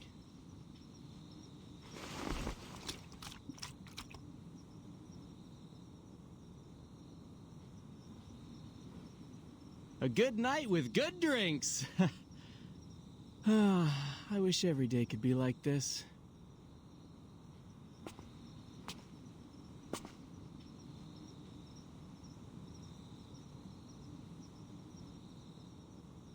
Hey, buddy, you're blocking my view. Huh? Are you stargazing?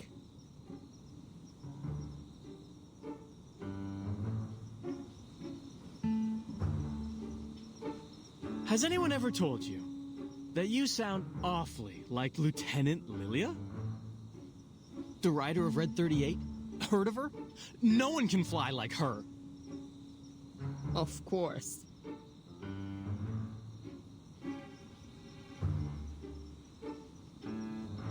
Oh my...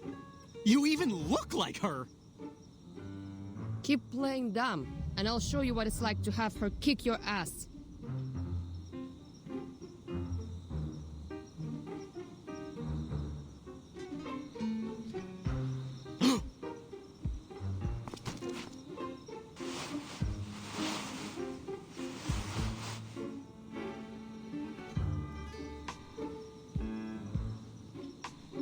Lieutenant Lilia, Airman First Class Andreas, at your service.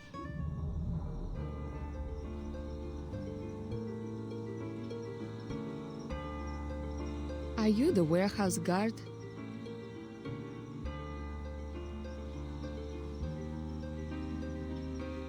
Yes, ma'am.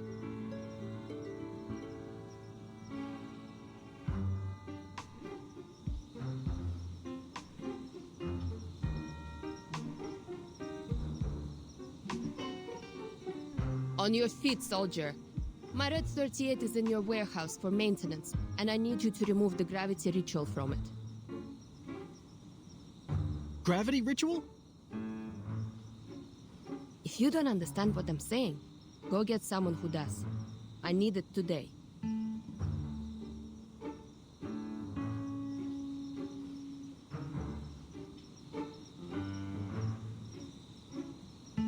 Oh, right. The gravity ritual. Yes, yes, I know. Please, come with me. I'll take you to the warehouse. Are you certain you can undo the ritual? Yes, ma'am. They made sure I got the hang of it before they took off. Leave it to me. Lead the way, soldier.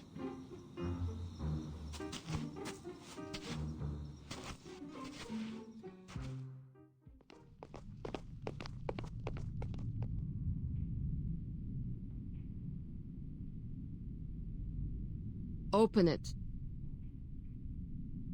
Oh, I remember this package. I thought it was some kind of joke or someone with the same name as you sent the package. Who would have thought that you'd come to Texas yourself?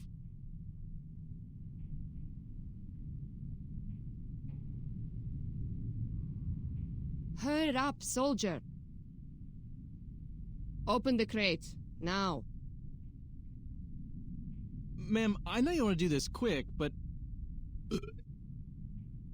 I haven't been authorized to undo this incantation. If you can't do it, find me someone who can. I won't say it a third time. Truth be told, there's no one else to turn to. I'm the only one left. I was made an airman first class to do this job. I was still in training before this, you see.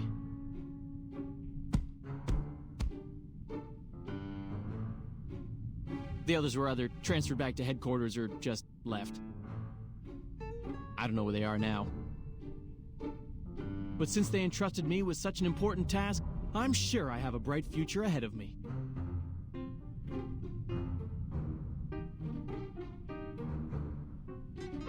You just said you aren't authorized, not that you don't have the ability, right? I have two options for you. One, remove the ritual now. Or two, I beat your ass and then you remove the ritual. Well... Choose! No more gibbering.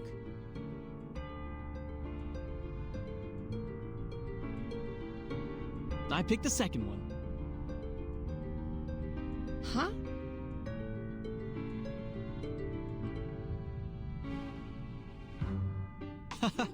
You see, I'm happy to get rid of the ritual for you, but I can't do it on my own initiative.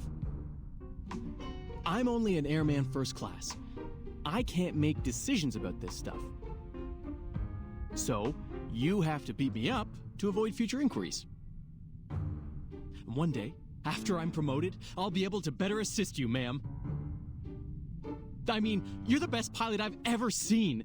I even made a scrapbook of the reports on your flights.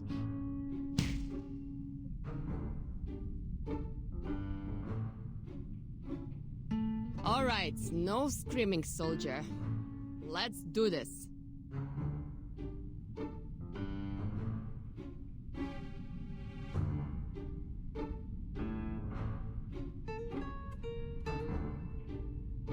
Stop, stop! This is plenty to prove my innocence. I'll undo the ritual now.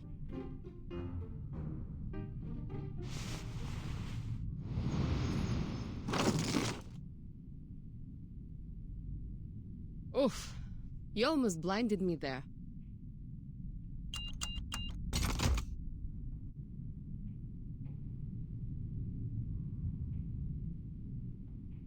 Thanks, soldier. There's one more thing. Yes, ma'am. Do you know why Zeno pulled out of here so suddenly?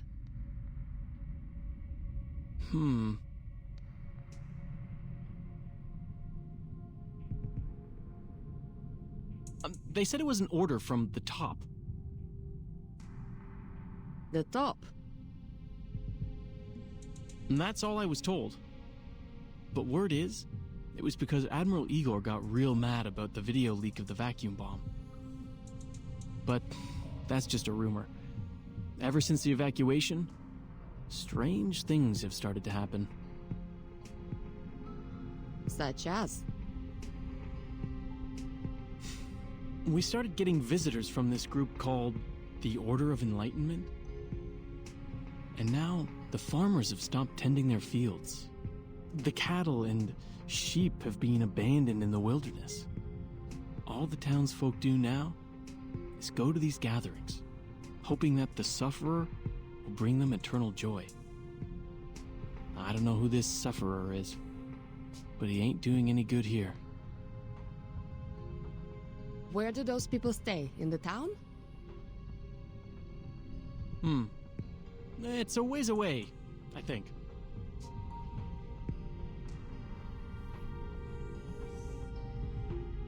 A place called Tuesday's Motel. Berlin, Vertin! I have to go back.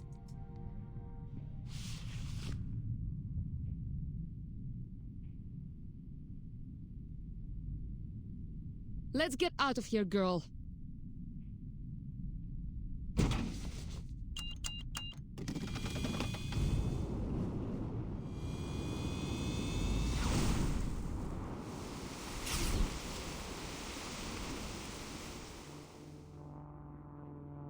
Safe travels, ma'am!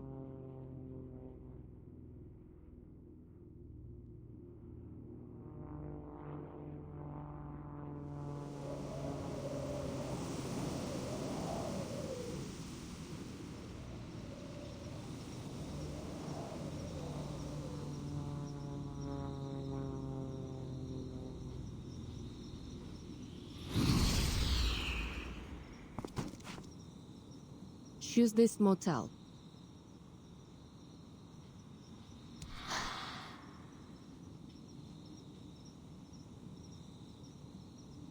Hello. Can you give me a ride? I can't help you. Ask someone else. Can you give me a ride? I said I can't help you.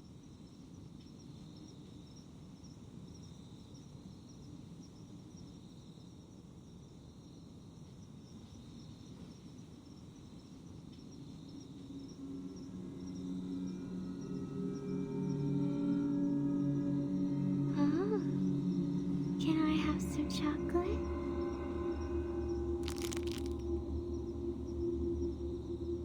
I met a kind man who gave me some chocolate. I've never tasted anything so sweet. The hell? Stay away from me. Can I have that candy? More! I want more!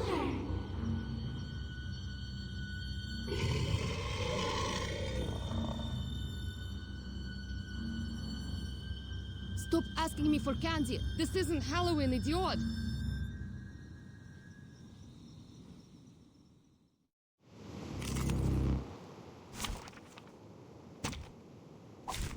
Program activated.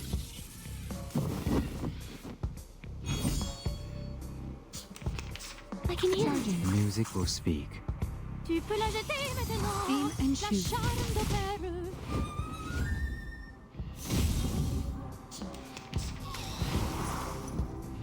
Under attack.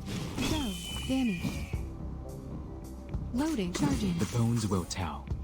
Faraday's miracle.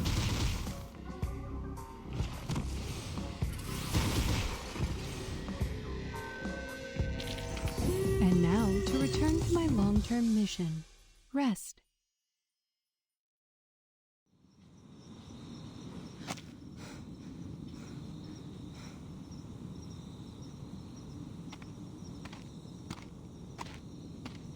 Hey.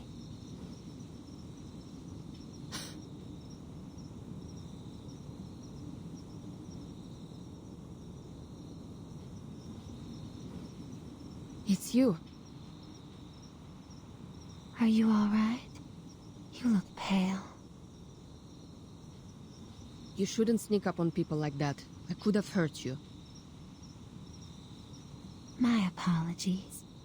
But you're safe now that you're at the motel. No need to be frightened.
Help.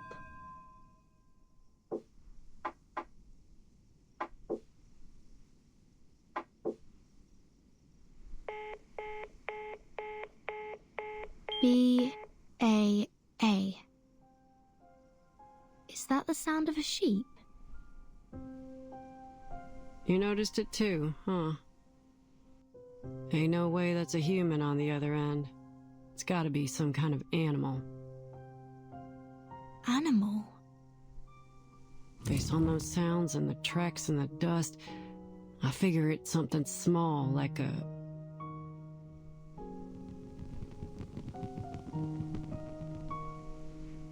One sec, boss.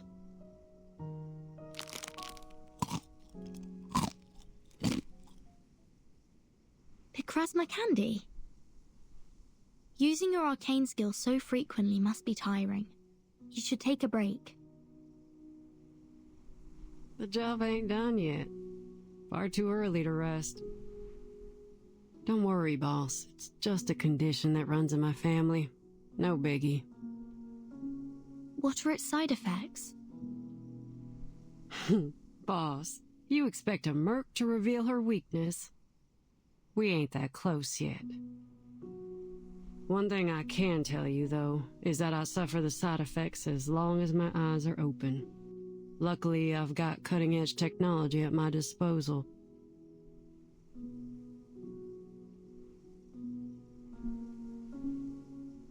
They're safe, efficient, and most importantly, satisfy my sweet tooth. They may be called candy, but they're actually medicine and ought to be used following medical instructions. You should know that. Give me a break, boss. What do doctors know about my life? I use these candies whenever I need them. Ain't that the whole point? But...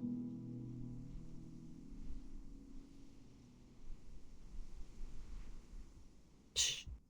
Did you hear that? Hear what?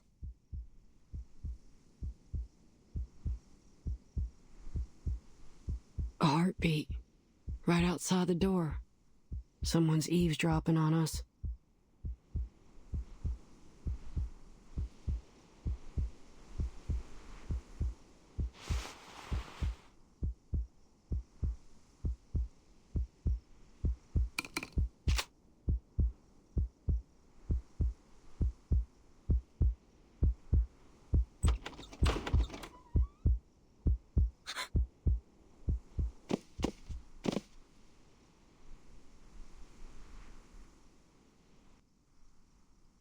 Care to explain why you're here, Ms. Kimberly?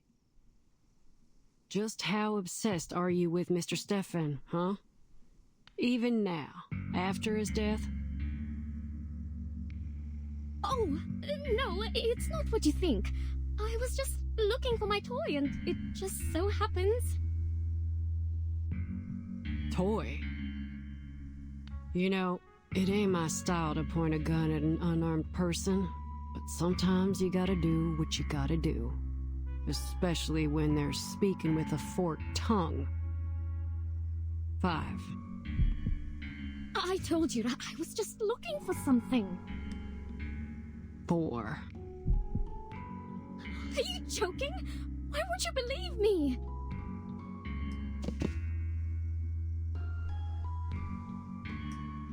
3. I didn't.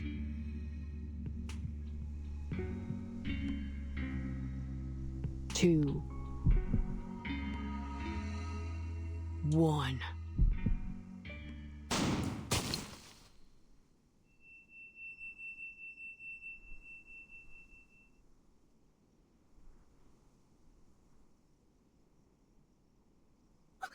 Don't kill me!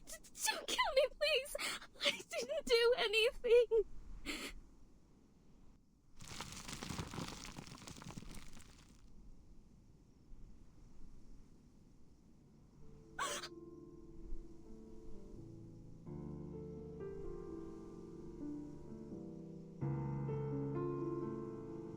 I saw the name Kimberly in Matilda's report. I thought it was just a coincidence, but now I realize it wasn't. Miss Kimberly, you're a member of Manus Vindictae, aren't you? I swear, I didn't do anything wrong. All I did was follow my partner like the people in black told me to. Who's your partner? I'm hungry. All the time. so hungry. Oh, how I envy the likes of you.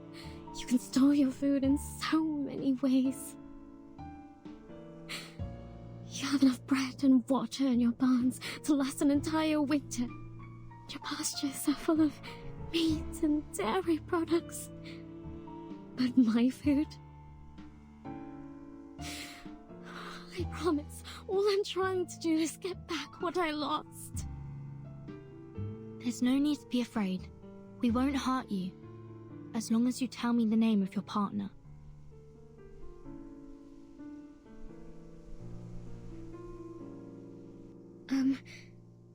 If I tell you her name, will you let me go?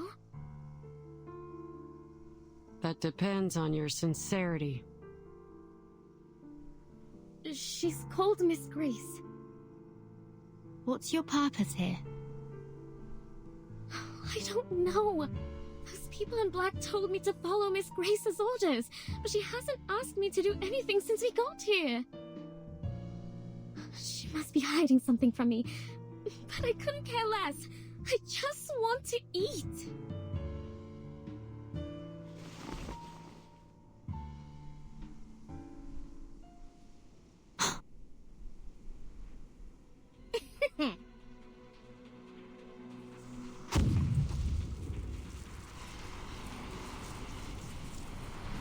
You annoying little brats can catch me in your dreams. She's casting a teleport ritual. Argus, your assistant. We can't let her get away.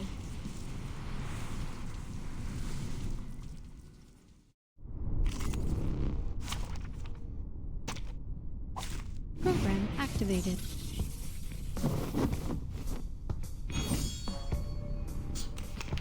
I can hear Loading. The bones will tell. Target confirmed.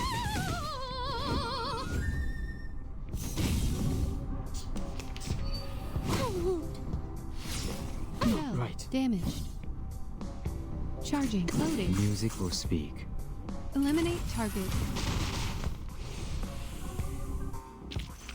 Victory, the mother of arrogance.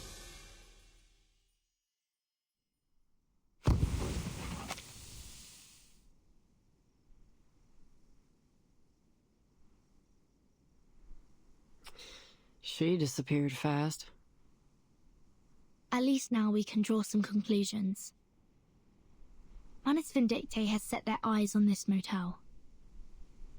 Under the name of the Order of Enlightenment, they used this place as a base and conducted some failed ritual experiments before they left. Manus Vindictae. I've heard of them. That infamous group of arcanists.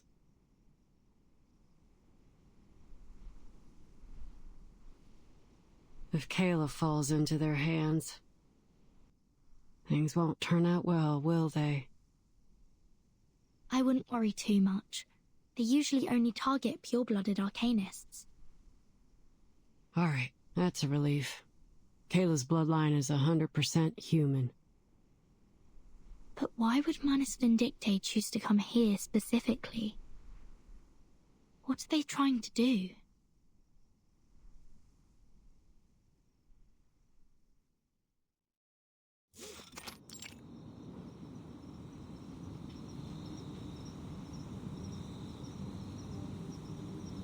I was worried you wouldn't be able to make your way back, so I lit the porch light for you. Oh, but how annoying that these moths keep fluttering around. Cut the crap, lady. Where's Vertin? Take me to her. I rarely turn on this light. My baby never gets lost, you see. But a young, spirited child such as yourself always needs a light to lead the way.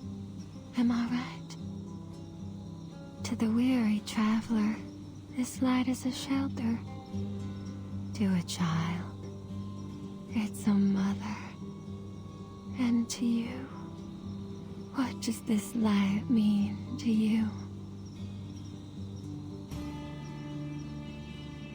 No matter who they are, People need a light to shine through the darkness, to chase away their fears. Don't you agree? Are you a member of the Order of Enlightenment? Order of Enlightenment? Oh, you mean those troublesome guests? Guests?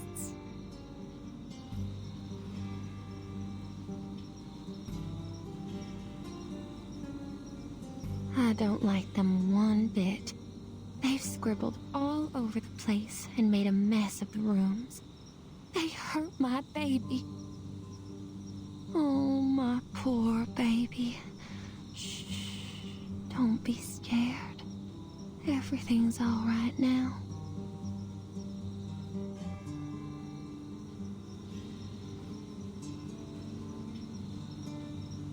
Are they still here? Oh, of course. They made an offer that I couldn't refuse. After all. How much did they pay you? Oh, you are naive, my sweet child. There are countless things in this world that money can't buy. A traveler can't buy the sudden appearance of a hotel at just the right time. A crying child can't buy the comforting embrace of their mother. And I can't buy that thrilling satisfaction brought by sweet darkness.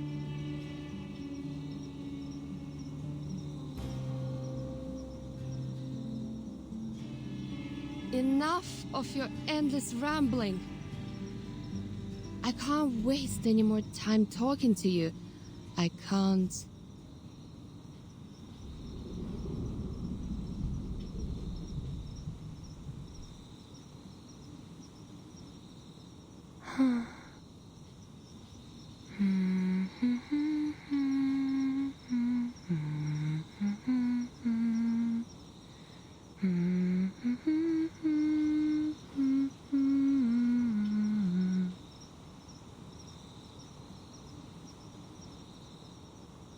Sleep tight. Just leave everything to the adults. Yes. What a good child you are.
Found his medication prescription.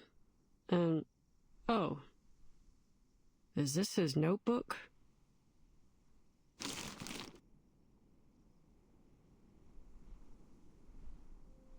Huh. Just as expected, boss. This motel ain't what it seems to be. Ain't no way that letter was written by Stefan. Take a look. The writing in this letter is delicate and slender, while the writing in this notebook is total chicken scratch.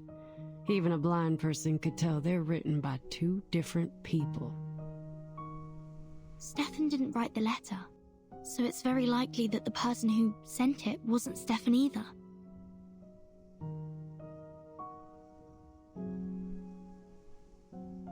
And this?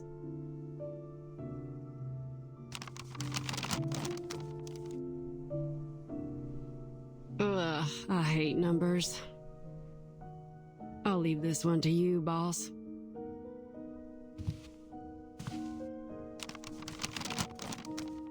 It appears to be Mr. Stefan's records of his daily expenses, along with some notes. Cigarettes, alcohol, and a significant amount of psychiatric medication.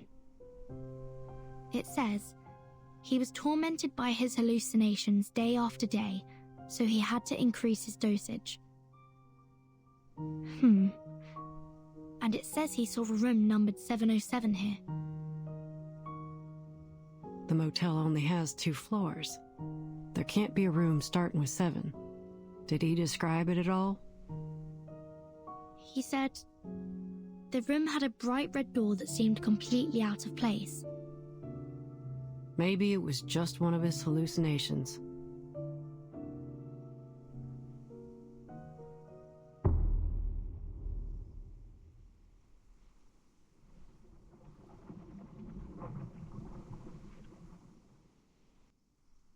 No, it's not that. He also saw all kinds of things. A pair of twins in the hallway, long hair hanging from the ceiling, and... he saw Barbara, but assumed she was another hallucination.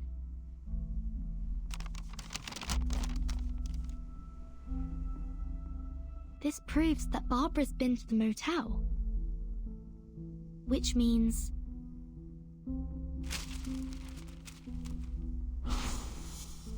Well, I'm sorry to say that I've never met an arcanist with the head of a sheep. I can help you ask around if you...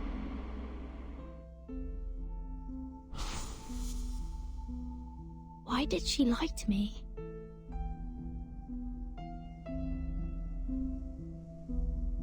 So, did you find anything useful from the expense record?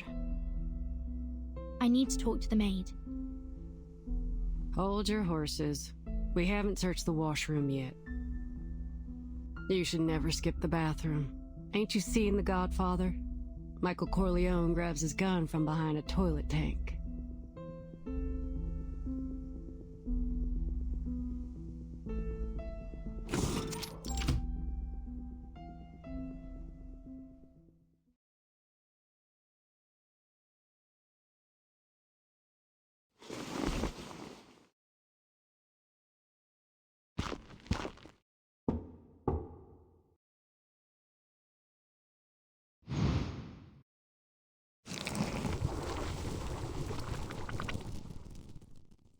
Argus, Argus, you've come to me. Do you know her?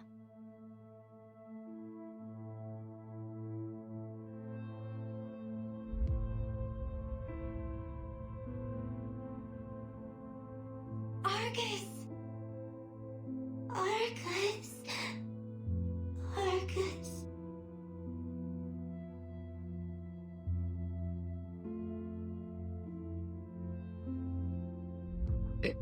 It's not possible.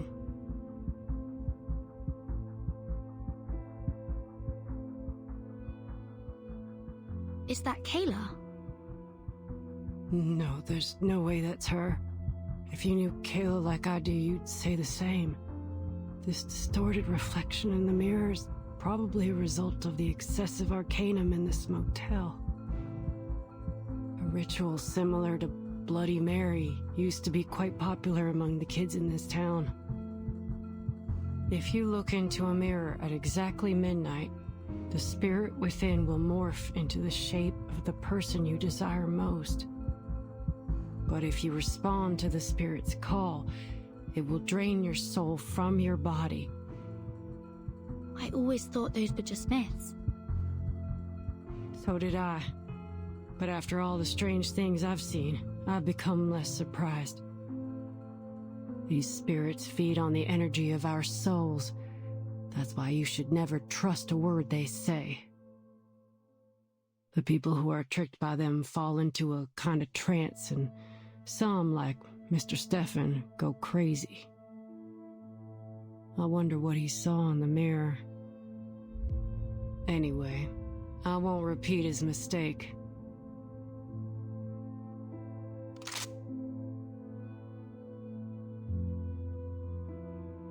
For mercs like me, the deepest despair ain't external danger. It's internal hesitation. If some pale imitation makes me hesitate so easily, then how can I claim to be able to protect others? You've got to be able to stand your ground. A cunning criminal would use every excuse to defend themselves in court, and a scheming spy would wear all kinds of disguises to gather information on the enemy. That's why we've got to stay sharp. When it comes down to it, we only have our own two legs to stand on. Mercs ain't philosophers. Once a merc starts pondering morals, justice, and ethics, they're digging their own grave. For a merc, the mission objective is the only thing that matters. Overthinking don't bring nothing but disaster and destruction. That's why it won't fool me.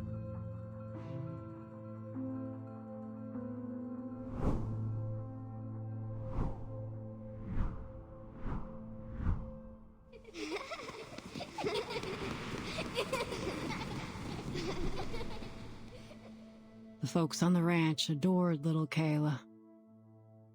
She was the apple of all their eyes. How dare this ugly imitation?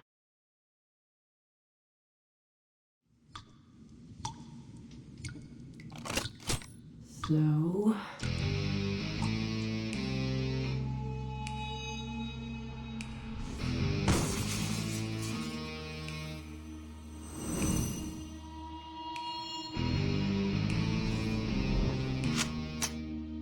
here's my response.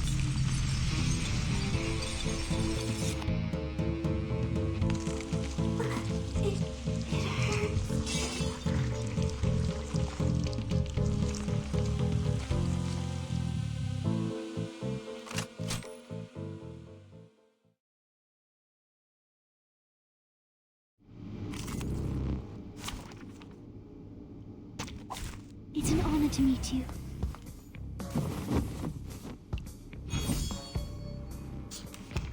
I can hear it. Loading. The bones will tell. Eliminate target.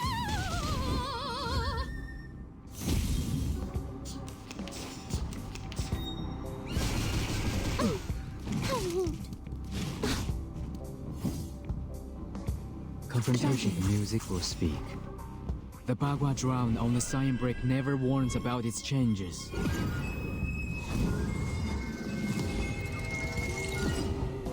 Target confirmed.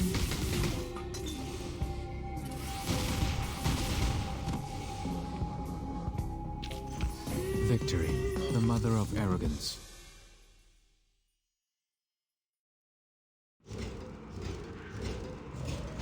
Argus, you've come to me. Let this serve as a reminder to remain vigilant. If there were a deceitful spirit of the year award, I'm sure that would win.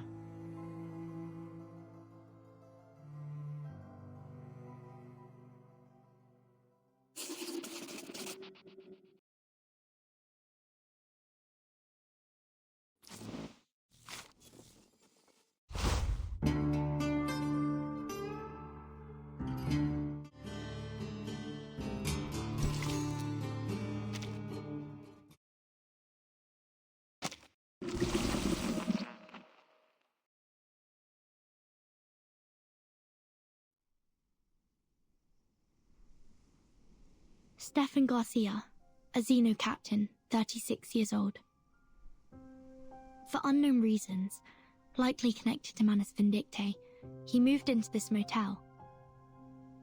He attempted to make contact with Xeno several times, all of which failed. During his stay, he was tortured by increasingly intense hallucinations, delusion, and fear. And as a result, he committed suicide. And that's everything the evidence shows.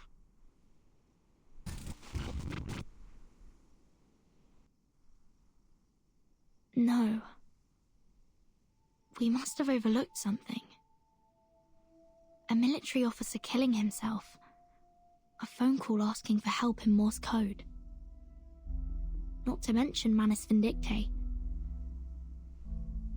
Where's this going, boss? We've encountered a series of bizarre events, one after another, ever since we arrived at this motel. The rituals in the rooms, the officer that went mad, the spirit in the mirror, and Manus Vindicte. Only one person remains uninvolved. Are you trying to say that she's the mastermind behind all this? She should know more about all this than anyone. Yet she feigns ignorance at every turn, which is suspicious in its own right. But what's there for a motel housekeeper to gain from all this? It's not like these spooky scandals would attract more guests. Unless someone else is pulling the strings. But that don't make much sense either, does it? When all these unusual things happened, she was happy to stand by and watch. But by whose orders? Some larger, more mysterious organization? Give me a break. What if she doesn't desire money or power? So what you're saying is that you need to ask Little Miss Maid a couple more questions. Precisely.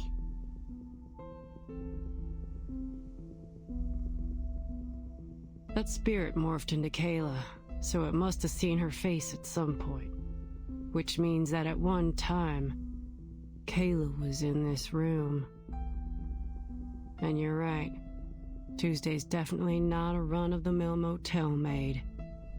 It wouldn't be wise to approach her rashly. Let me finish up here first. Then we can go question her together. All right.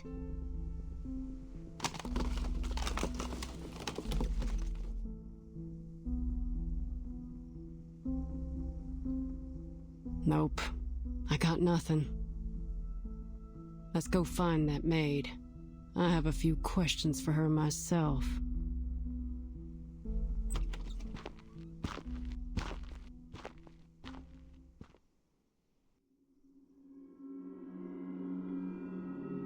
Where'd the body go?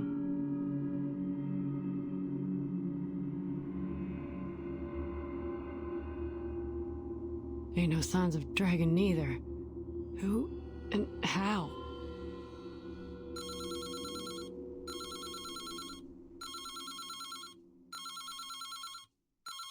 The phone again. What do you think? Should we answer it? I bet it's another one of those prank calls. Those weren't prank calls. Someone was sending a distress signal in Morse code.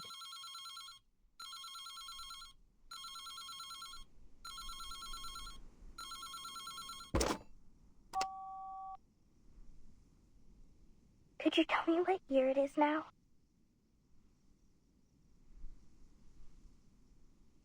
Who's this?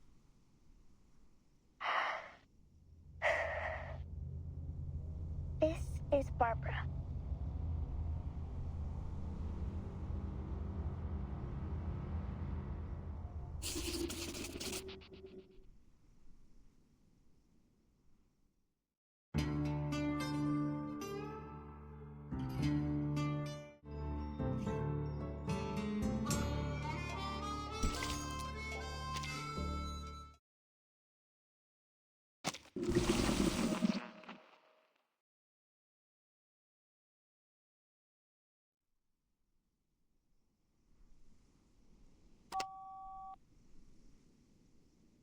Wonderful. I can talk over the phone now. The wind must still be wandering nearby. That's good to hear. Are you an editor for Atu? Yes, miss, I am. But before we continue our conversation, could you please tell me what year it is now?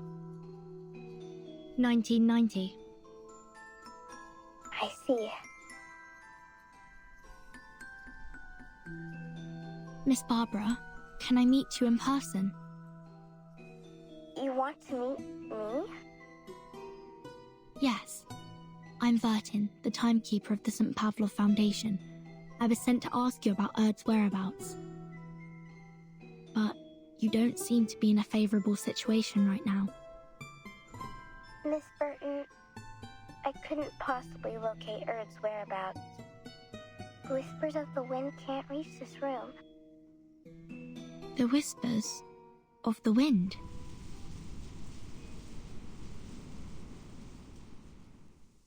Yes, it's a special form of communication. Right. Well, is there anything I can do to help you rebuild this line of communication? Let me first explain the situation to you. Here are a few things I'm certain of. First, this isn't an ordinary motel. It possesses some kind of supernatural life force. Before checking in, I interviewed some of the residents nearby. They all mentioned eerie rumors centered around the motel these past few months. Yes, we've encountered some bizarre events here, like real-life urban legends. Second, I'm now trapped in a red room. This room is in the same motel as yours. What's different is that it blocks all forms of communication. I couldn't get the room to open, and my voice didn't reach through the phone. That wasn't until a gunshot broke this intangible restraint. This small room contracted violently, and now I can communicate with the outside world. At first, I thought it was an earthquake, but the contracted space soon returned to normal. Earthquakes can't do that, can they? Before this happened, were you using spiders to communicate with the world outside? Yes, I was. As luck would have it, there are many spiders here. Thanks to the prevalence of spiders in urban legends, I assume.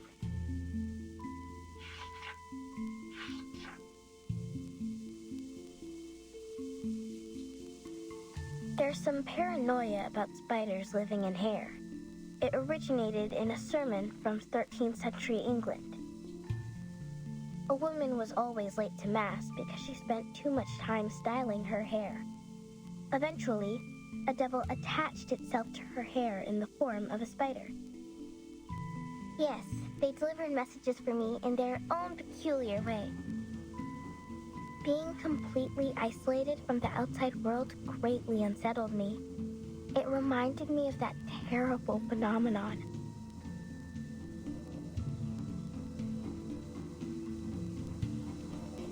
Fortunately, that wasn't the case. But you're still trapped in that room, right? Yes, the door's gone. I can't get out from the inside. How did you get in there in the first place? Or rather, who brought you into that room? Well, who else could it be? The maid named Tuesday. Just as I expected. Wait.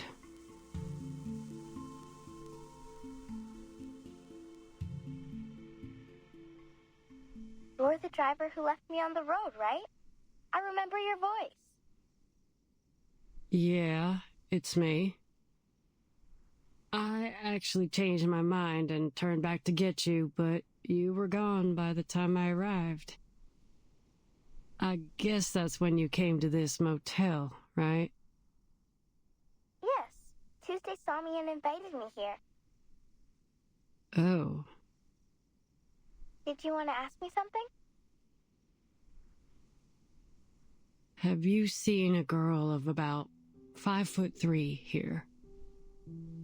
In a white dress, curly chestnut-colored hair, green eyes, small hands. I may have seen her. When I first arrived, I saw a girl who matched your description coming down the hallway. She was carrying an empty basket. I presumed that she'd been shopping in the town nearby. If I recall correctly, she didn't check out. Thank you.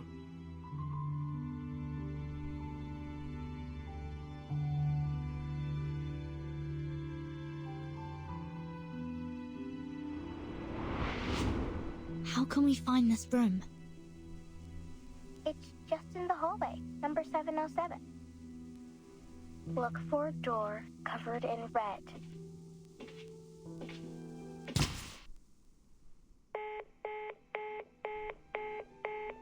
Looks like the phone got disconnected.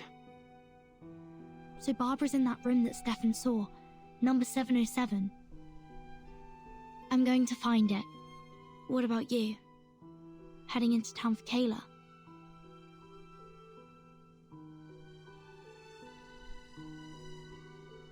I did notice a weird spot in the hallway earlier. The maid's footprints were going back and forth like there was an entrance there. But I didn't see no signs of a door.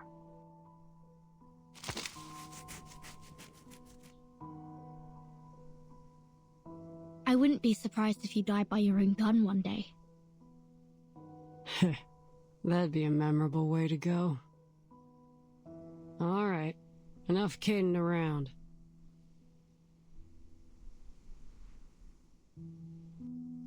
Our little Miss Maid tried so very hard to hide Barbara from us, but I guess the lamb's out of the bag now.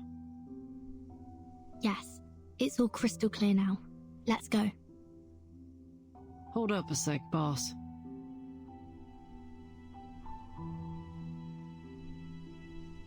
Do you have any candies? I'm running on fumes here, and I ain't got no way to replenish my stash.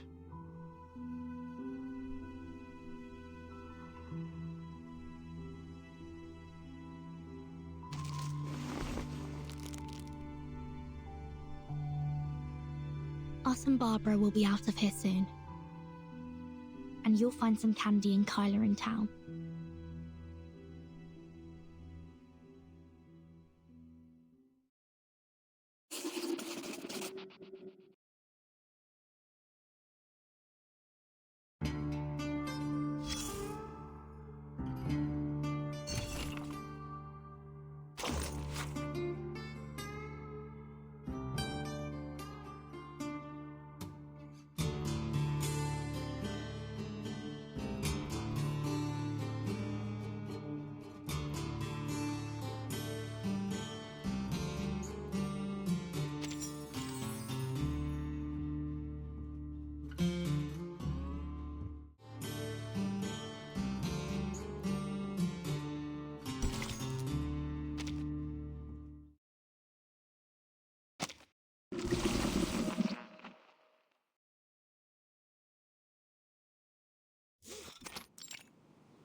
Are you not satisfied with my services? No matter what, you shouldn't have cut the phone off.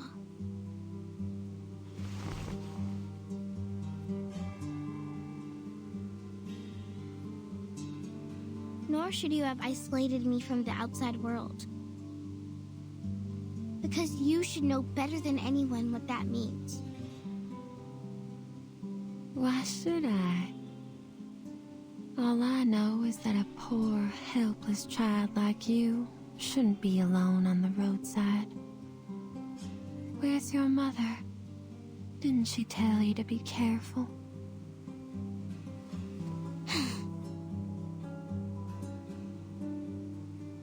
You really don't remember anything, do you? What do you mean? What do you think I should remember? Well, clearly it doesn't matter now. This motel's well decorated.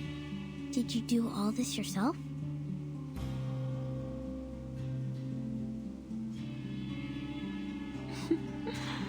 Are all children like this? Always talking in circles to draw Mama's attention? Oh, These innocent words make them all the more adorable. I am not a child. That's exactly what a child would say.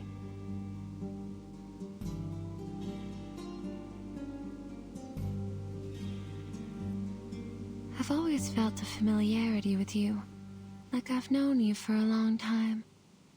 Can you tell me about it? Why were you out here on Route 77 all alone? Maybe I can help you. Have you heard of Utu? Oh, I have. It's a magazine about fashion, trends, and the avant-garde.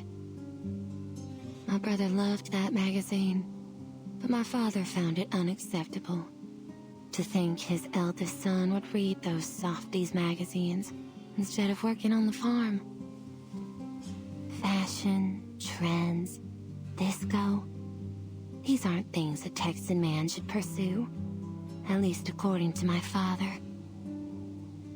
In the end, my father destroyed all my brother's disco records, along with his plane ticket to Los Angeles.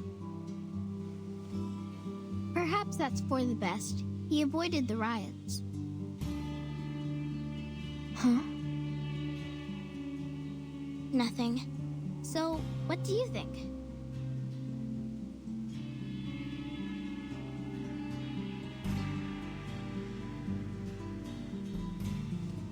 Me?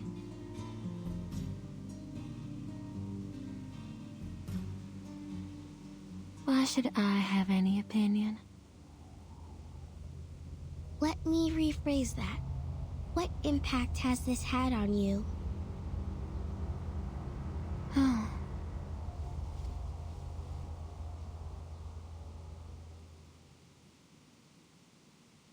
But what happened between them has nothing to do with me, does it? These were the choices they made.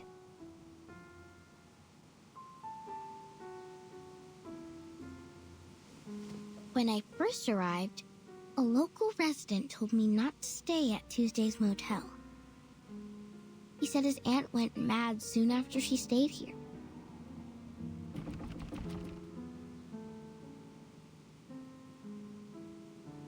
I remember that lady. Her head was so large. It reminded me of those stories of people with deformities. So I had her watch a freak show at midnight. Sadly, she didn't seem to enjoy it.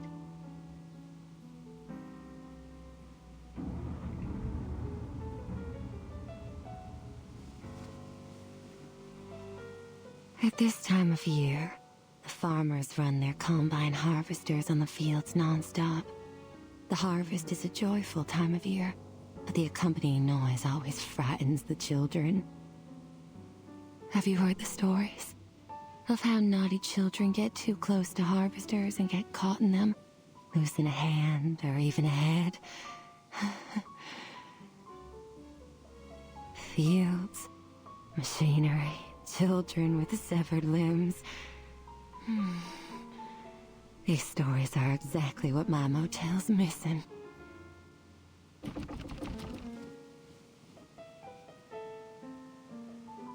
Oh, my baby's calling. Please excuse me. I don't want another temper tantrum on my hands. Apologies, my fluffy little child.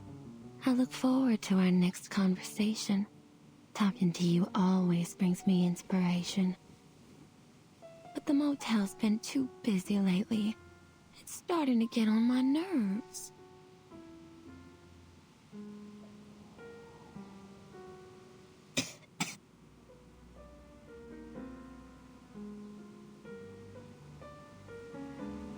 Oh, see, this is what I mean. How could I bear to send you out on your own? You'll stay right here in this cozy little room until you're fully recovered. I don't need this special treatment of yours. Staying here won't cure my illness. Just get some sleep. You'll come to your senses after a good rest. I'll see you soon.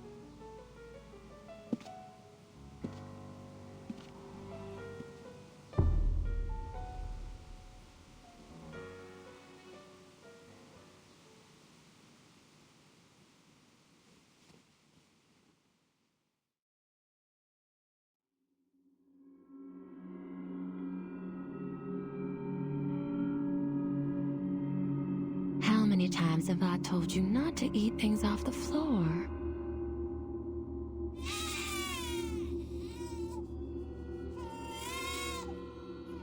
There. Don't cry, sweetheart.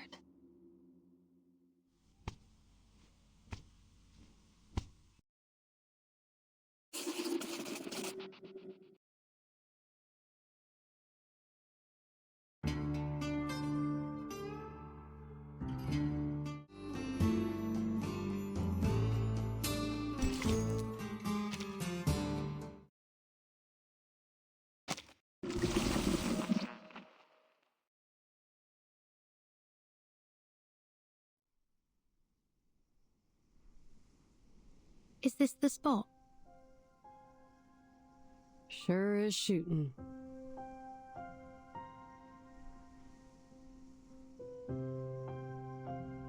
Look, these footprints.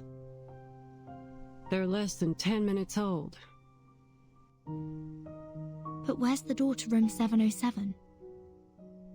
I can sense some energy fluctuations nearby, but they're definitely not from arcane skills.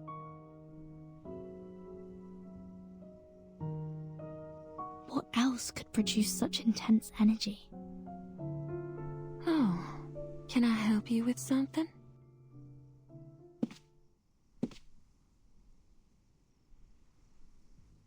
Miss Tuesday, I've got a question for you.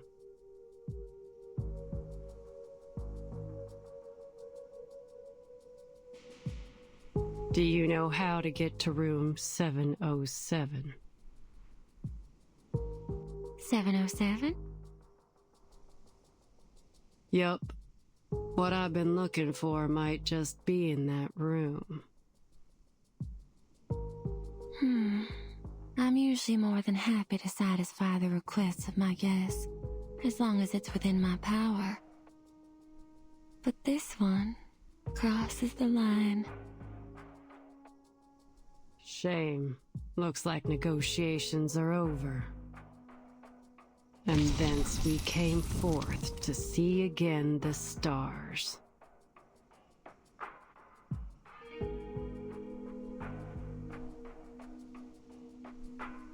Using arcane skills so frequently is bad for your eyes. Didn't your family ever tell you that?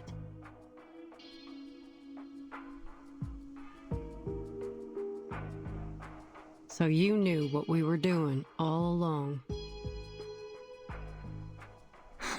Of course. You weren't exactly subtle in your actions. What did you expect? But you've reached your limit now. 3. What's that supposed to mean? 2. Screw this. Your mind games won't work on me. 1.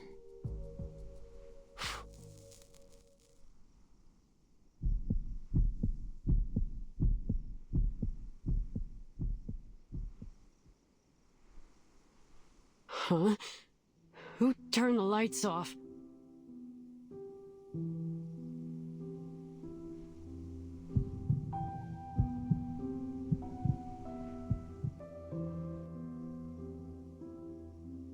The lights are still on, dear.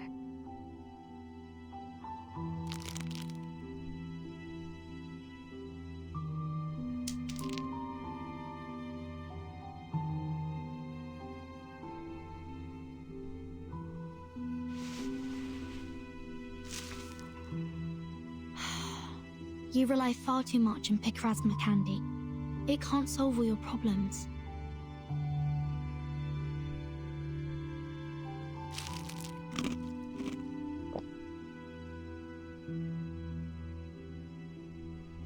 They usually work wonders for me. Just one candy restores 50% of my vision. But in my line of work, 50% is never enough. That's why I take 2.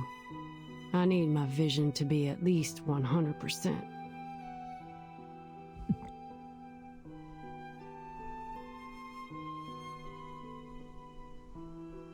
That'll do the job most of the time, but sometimes I've got an extremely challenging task. That's when I eat a 3rd candy. At that point, it's getting extremely dangerous.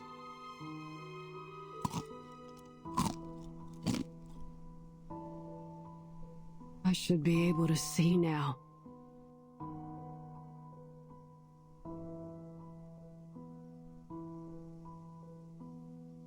Should I take more?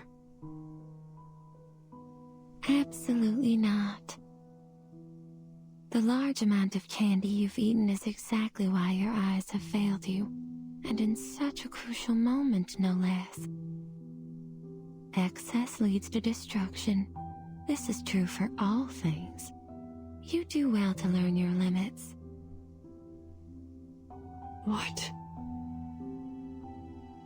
I also had to be careful not to frighten those children too much.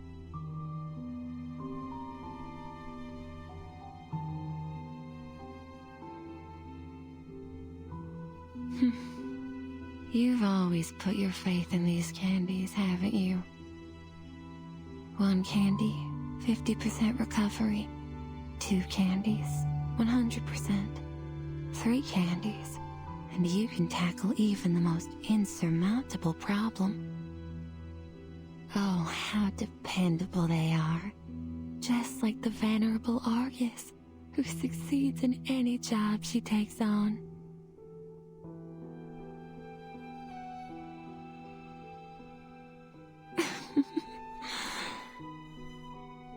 It's precisely your obsessive confidence in these candies that has led to your marvelous destruction.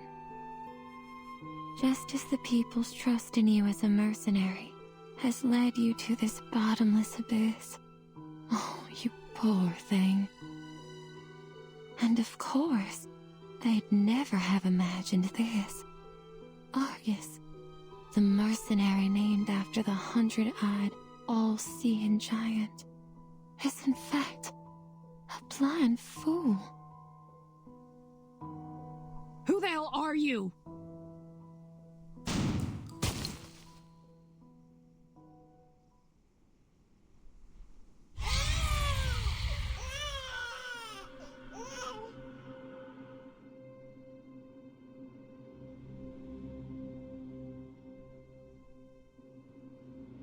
Damn it! Damn it! Missed me.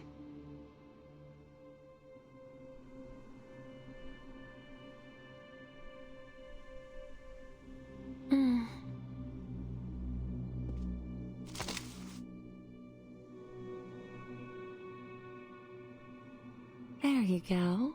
Now there's no way you can miss. But do you have the guts to pull the trigger?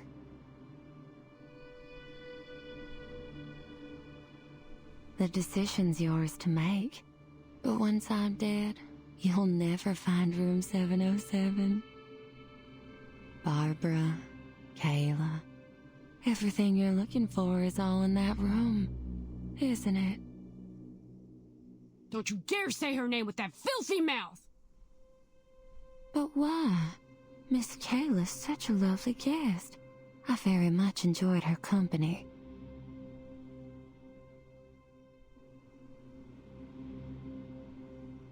Enough. You and I need to have a serious talk. Oh, there's no need for that. Actually, my baby's eager to meet you. Your baby?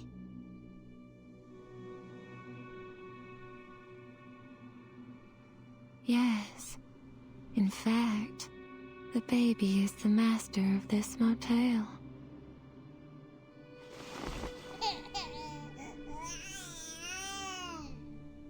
I think the two of you ought to meet each other first. Here, hold it.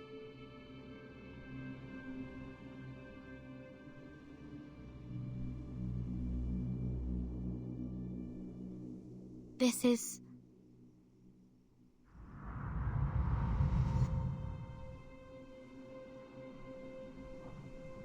Burden! Burden!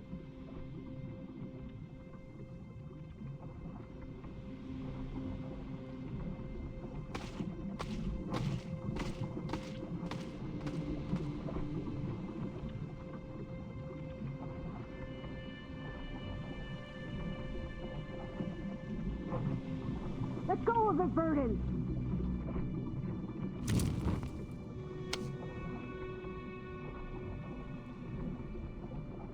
I ain't letting our deal end this way. Not while I draw breath. Argus!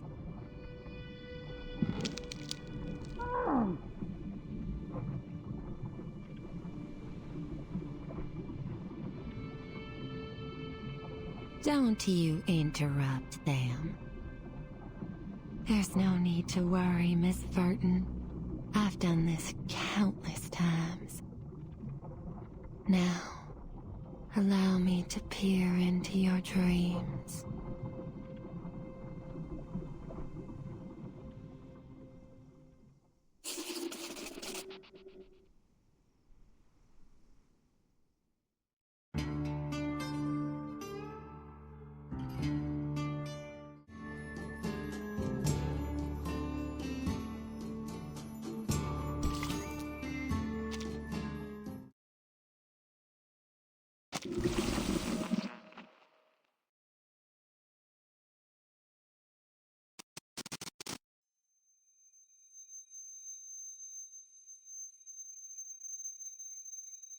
Where am I?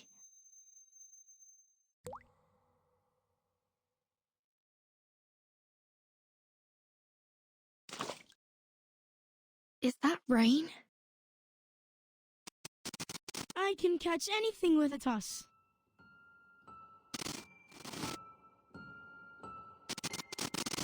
Burton, that's why you gathered us here, right? You shouldn't be here. You understand what we desire most, right, Burton?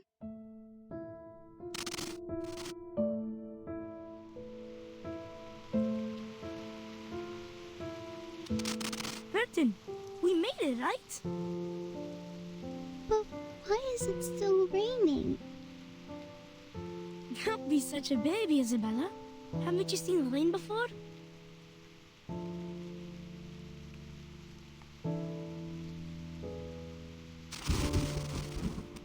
No! Were you afraid of children? Or rain?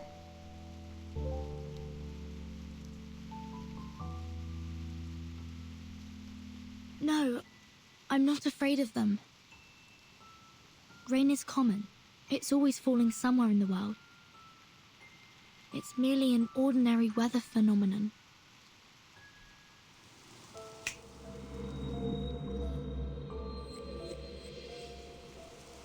This is the kind of rain you're afraid of, isn't it? I've never seen rain fall upwards. Is this some creation of your imagination? Still, I don't see why you'd be afraid of rain falling in reverse. Would you care to enlighten me, dear child? Miss Tuesday, please. Stop trying to get in my head and tell me where Argus is.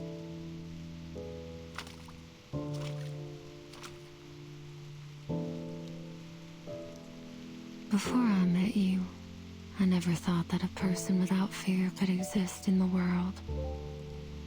I've never once guessed someone's fear incorrectly either.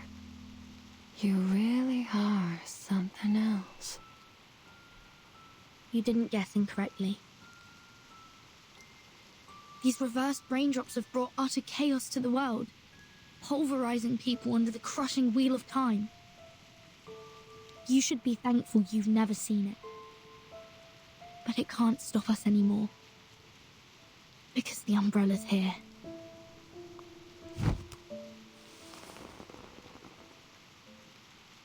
At least now, when the storm comes, I can hold up the umbrella and protect my companions. And although this ability has come too late for some, we still have a future to protect.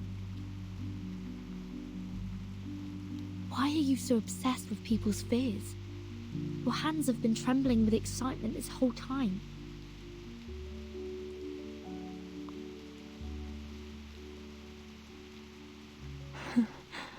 So I wasn't wrong at all. Why waste your time with that mercenary? She may look tough, but she's hollow inside. Have you ever eaten a macadamia nut? Crack the hard shell, and you'll find the delicious center. Who could resist the soft texture and rich flavor of fear? Miss Tuesday, this has to end. You are the one pulling the strings here, aren't you?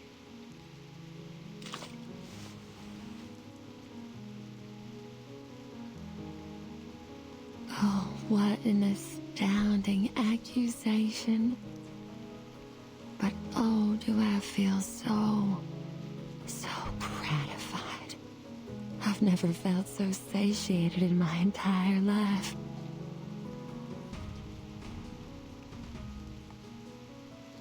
Oh, you're the only one who's ever seen through me. How exhilarating. However, your accusation missed the mark.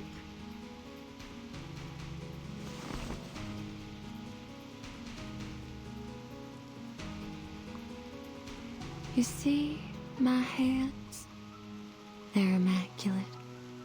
Never once tainted by a single drop of blood. I take great pride in it. You see, I barely do anything to make people's fears arise.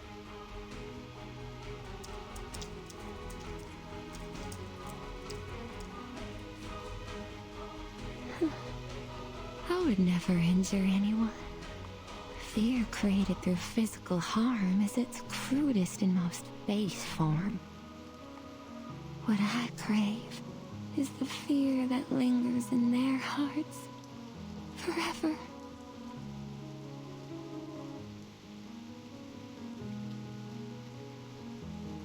The kind of fear that, even years later, when they recount their experiences here to their friends and families, a seed of fear is planted in the listeners' hearts.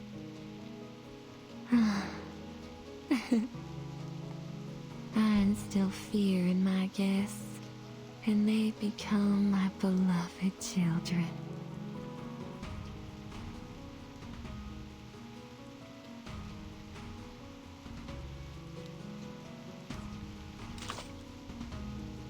Where is she? Where's Argus? Well, I suppose she's experiencing her own fears right now.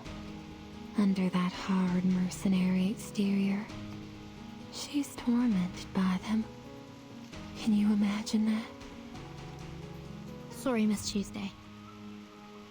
But I'm not interested in this vile obsession of yours.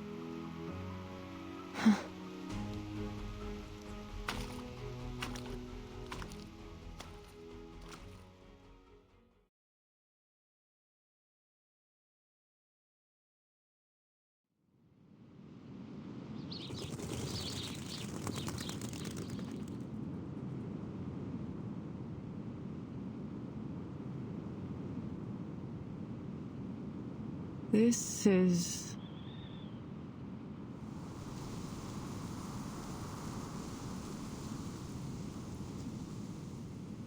Howdy, Argus. Long time no see. We thought you'd never come back. Mr. Dennis?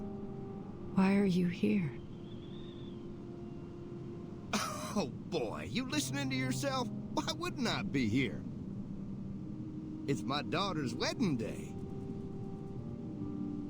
Huh? Oh, well, congratulations.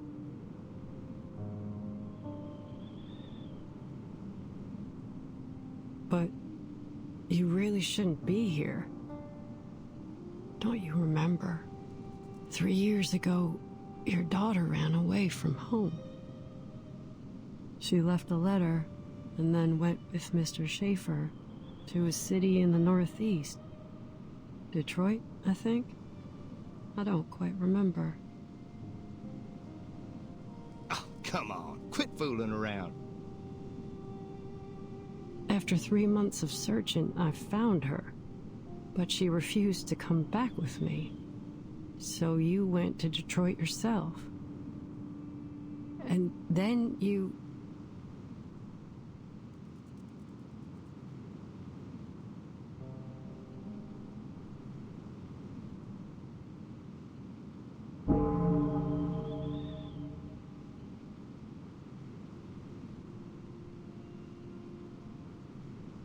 In any case, I'm sorry I couldn't bring her back.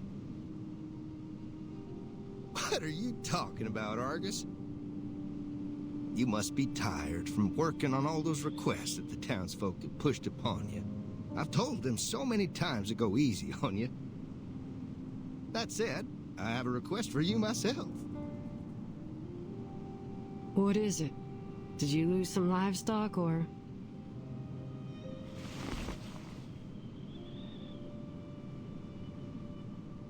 Come to Alice's wedding. We've prepared plenty of food and beer, and we've got the chapel choir together. Don't miss out, Missy. Sorry. I won't be there. Why?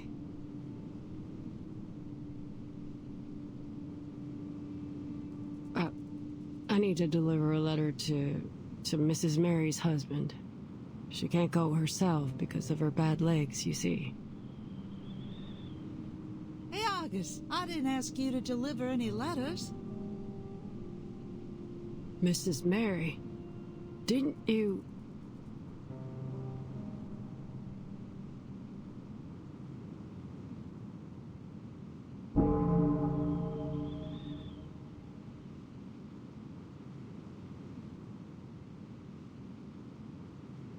You're still alive? What kind of nonsense are you spouting? You really ought to take a proper rest. Today is Alice's big day. We should all be at her wedding, don't you think? Oh, my sweet child, why are your hands shaking?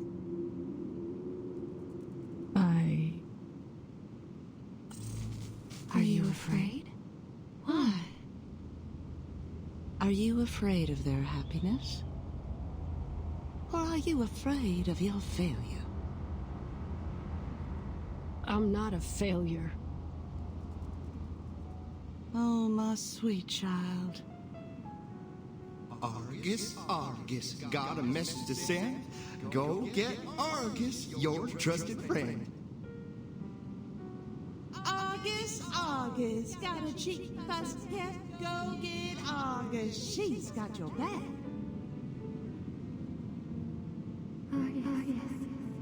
Argus.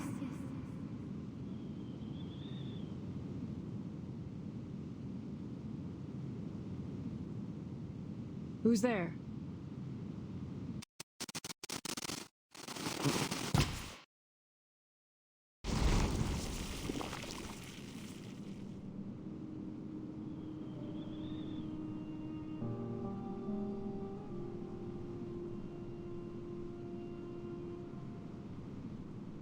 It's me, Kayla. You haven't forgotten me, have you?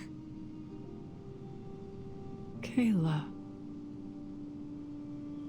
It's getting dark. We should take them back. Ain't no way they'll make it through the night out here with their mama hurt. And you can't see a thing at night. Yeah, we need to go back now. Can't delay any longer.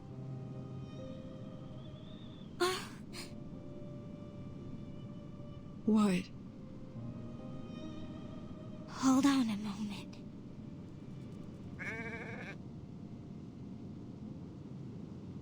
What are you doing? There.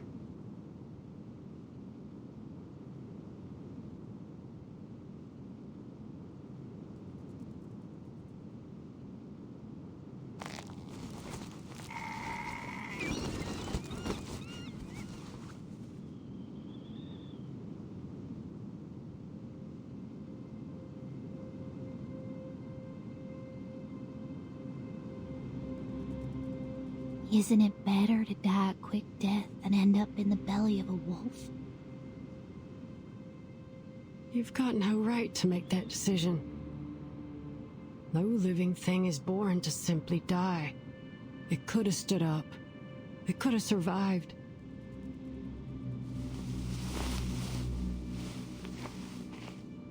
We can go now. No, don't go.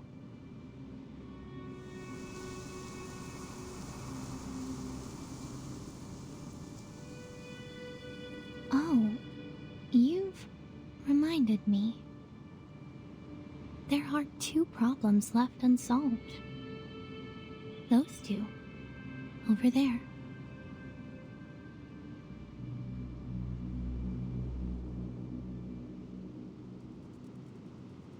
Kill them. It would only take 2 bullets. 3 seconds max. As long as they're alive, they'll come after you just as hard as you hunt the targets of your missions. I'm sure you know that better than I do. Why should I kill them? Do you need a reason?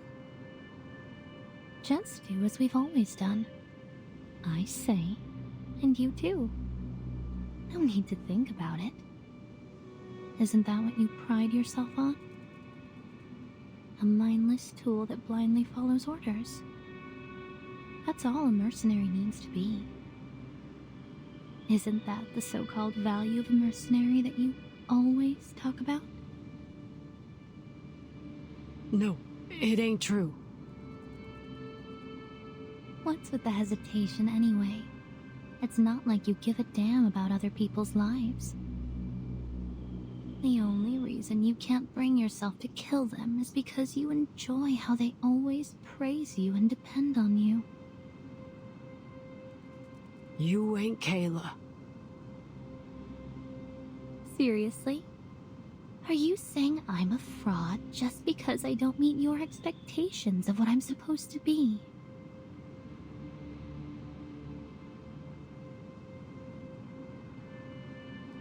Fine. If you think I'm not Kayla, then why don't you kill me now? Just shoot me in the chest, and these people will treat you like a hero. They'll gather in the fields, holding torches, and chant your name.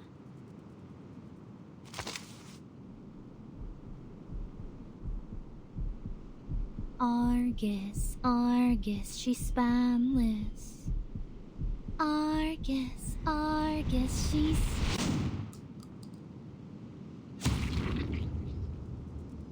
Argus, Argus. The deepest despairing external danger. If there were a deceitful spirit eternal hesitation, we only have our own 2 legs to stand on.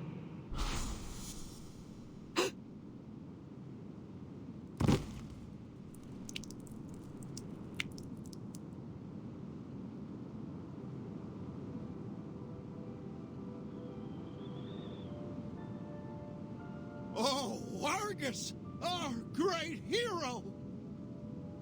The tales of your heroic deeds will be passed down through generations.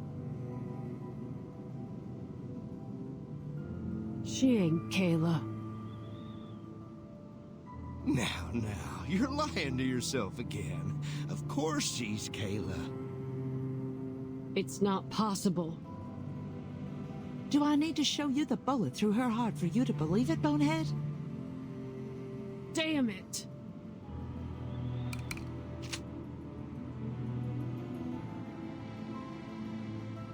Don't pull the trigger.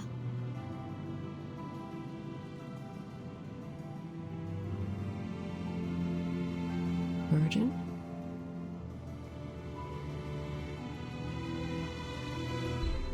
Calm down, Argus. Remember, what you see isn't real. You're still inside the motel. At least for now. Oh, here comes another little lady. Excellent timing. Come join the party.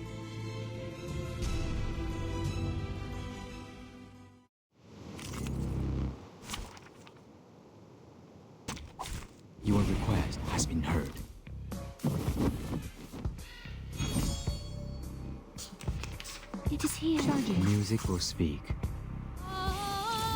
The light that illuminates all.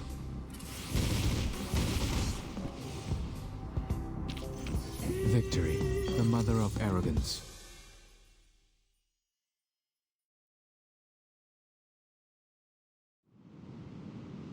Burden. I'm here to get you out. So that wasn't Kayla.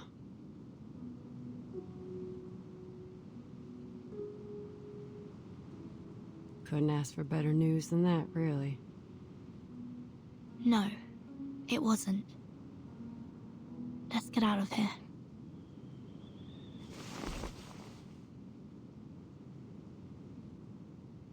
Okay.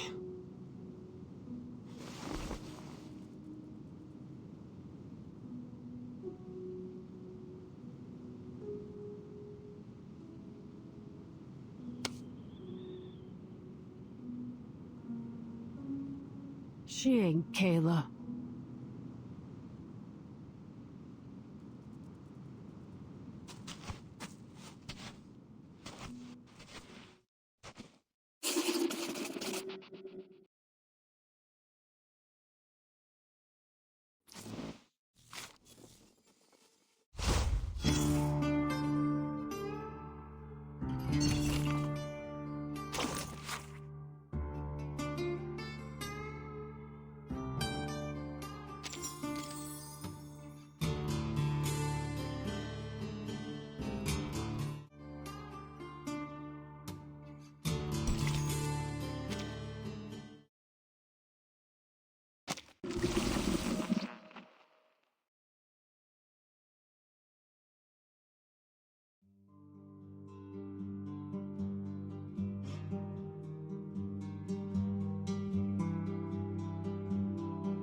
Did you see it?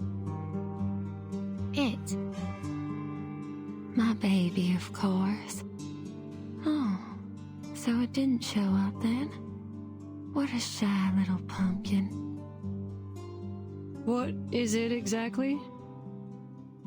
A supernatural being. An amalgam of urban legends. An ever-pounding heart.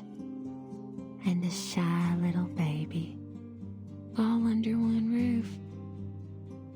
But seeing how you got out of there in one piece, I'm certain you've already earned its approval. Come on in. I'll show you the sweetest little room in the motel.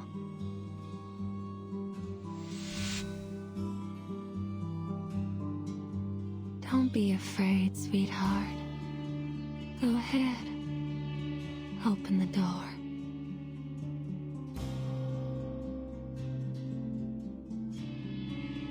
Open it. Now.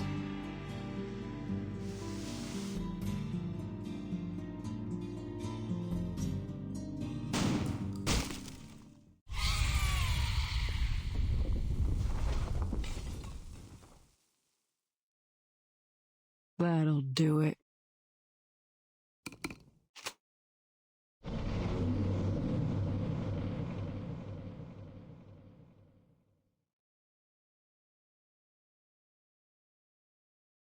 Why didn't I think of that?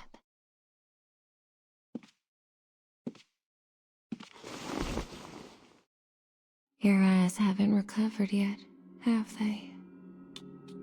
Such poor aim. Let me lend you a hand. Listen to Mama.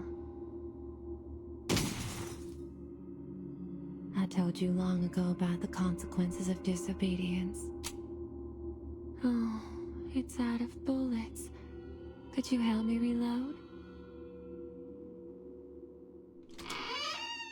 Oh, my sweet child. Can you see it? This is the beauty of fear. Watch out! Please, come in, my dear guest. You'll find what you seek inside.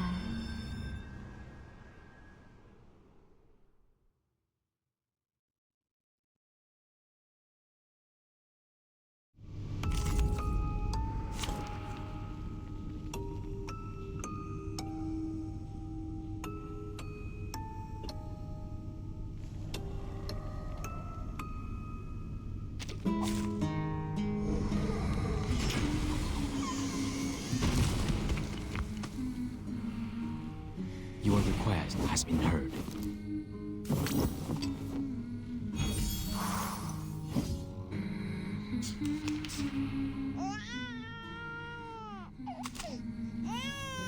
What the hell is this thing?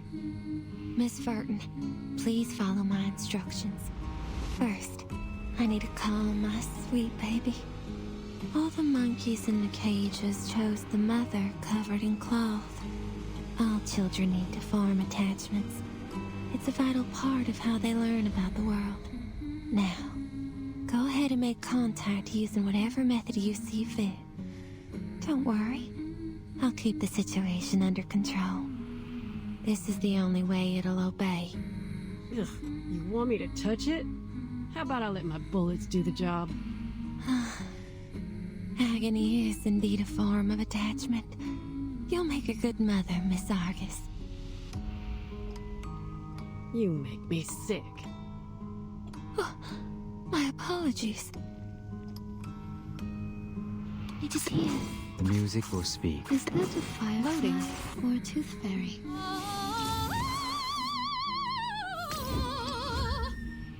A gift in return for your tooth. The light that illuminates all.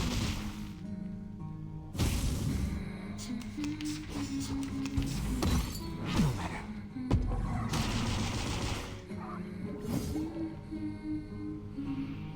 Which one holds? This one or this one? The bones will tell. The music will speak. A little surprise. Careful.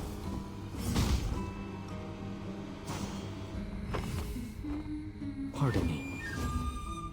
Faraday's miracle.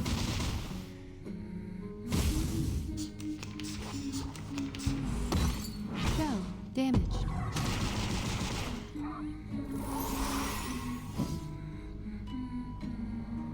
Is that a firefly? Confrontation was or a never the tooth music fairy? will speak. I can hear it. A traditional treatment. The Bagua drown on the sign brick never warns about its changes.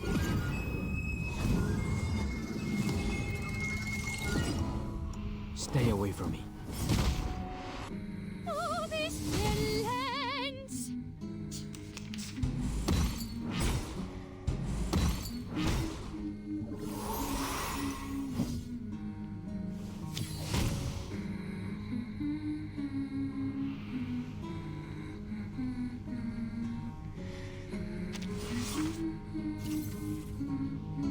The bones will tell. It is here. Which one holds? Loading. This one or this This one? is not a mistake made by man.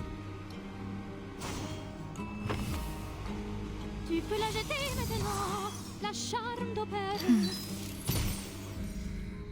Barrage.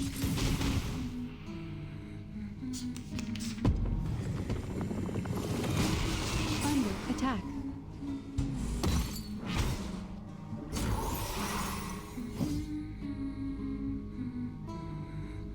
Is that a firefly dance before dawn? What a tragedy. I can hear it. Sweetness comes after the pain.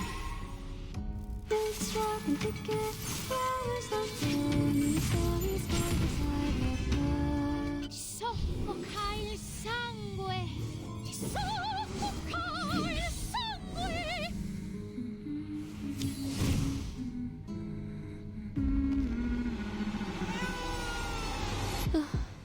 It's crying in pain. Go wrap my baby in your...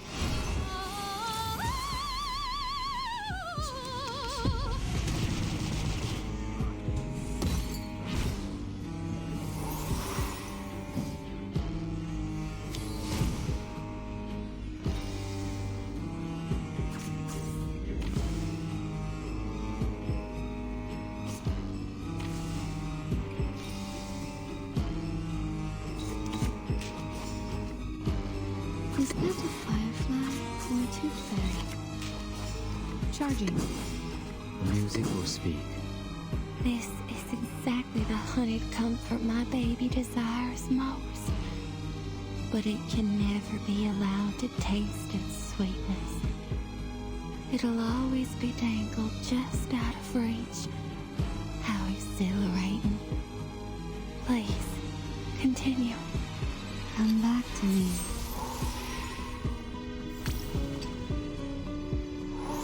Target confirmed.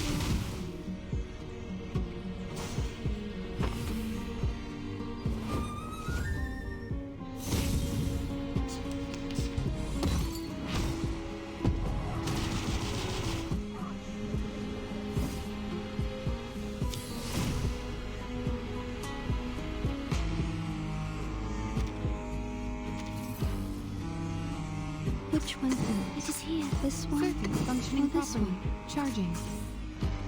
Sweetness comes after the pain. Robot. Child of science.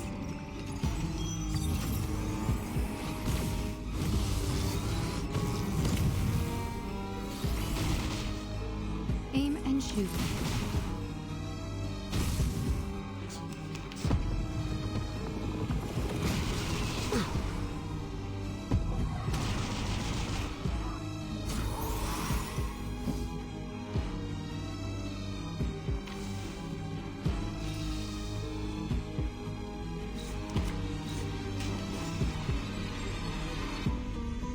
Is that a firefly? Loading. Or a tooth fairy? The bones will tell. Charging.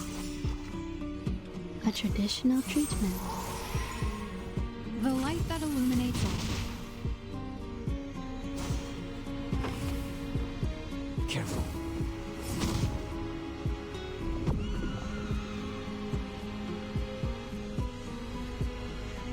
I can inflict intoxicating pain upon it, which is precisely why I became its mother. If you hadn't explained this earlier, I might have mistaken this for some kind of monster training show. Look, it's calmed down. My sweet, obedient baby. You deserve a reward. It fell asleep. You may proceed now. And now, to return to my long-term mission. Rest.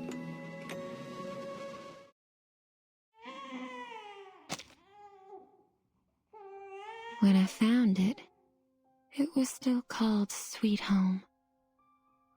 It was all alone, abandoned in the wilderness. A poor little thing. So you took it in? Some unknown, growing arcane consciousness that takes the form of a motel, yet somehow also exists as a baby? Yes.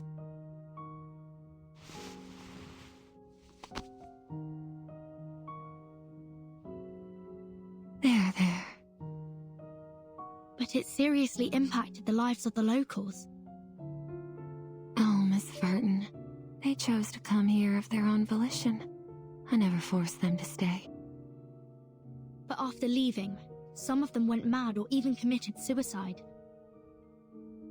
Well, they made those decisions themselves. Now is not the time to dwell on such trivial matters, Miss Verton. Haven't you been searching for Miss Barbara?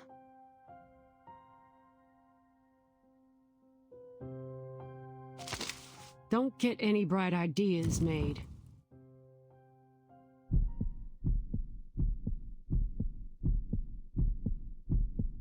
If Verdon gets so much as a scratch, I'll blast your chest open.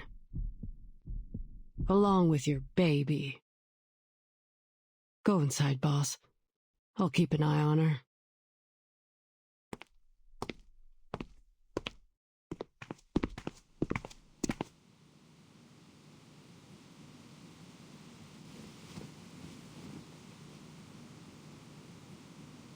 Here you are, Miss Verton. I'm so glad. I was beginning to think I'd never regain contact with the outside world. Miss Argus, you can put your gun down now.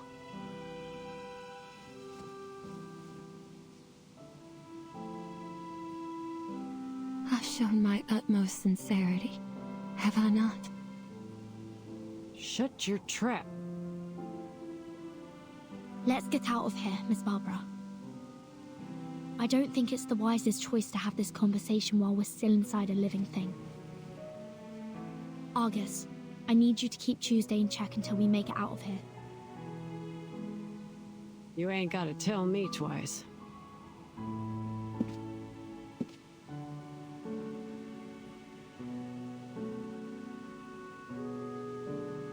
I've gazed at this scenery countless times, but never have I felt as enthralled as today. But, Miss Furton, don't you think you've forgotten something? Forgotten what? That guest who came with you. Shortly after her arrival, she hurried off to that armament factory. She's such an impatient child. Luckily, she made her way back here. Her name's Lilia, right? What did you do to her? Relax, she's fine. She's sleeping soundly as we speak, with or without nightmares. Follow me. I'm sure she's eager to see you.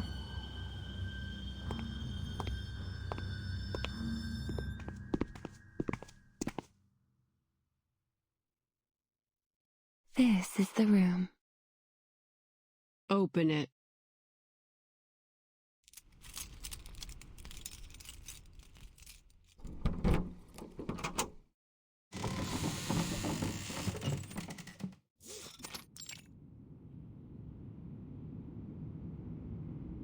Oh.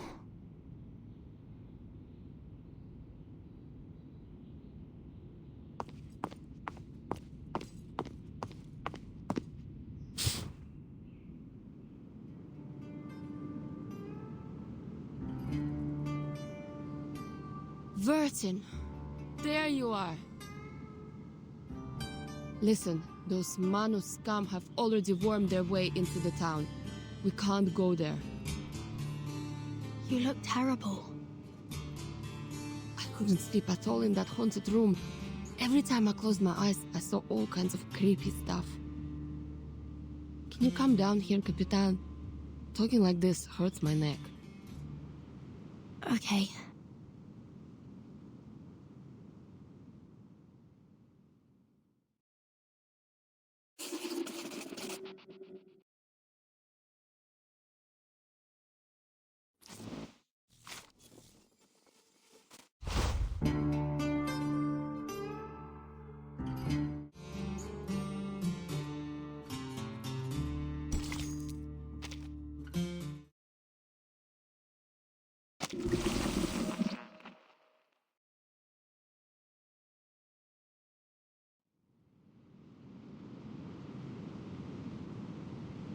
What's going on?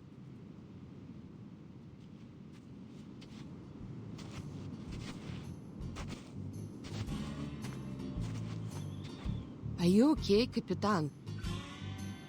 I'm fine. I have good news and bad news. Don't bother with the order. Just lay it on me. The good news is, we found Barbara. The bad news is we've got a new problem. This motel is the manifestation of a living consciousness that constantly generates urban legends and spreads fear. It might turn into a supernatural arcanist in the future. We can't let it grow here unchecked. We need the help of the Foundation to keep it under control.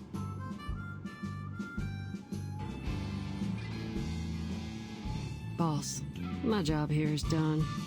I'm heading into town for Kayla.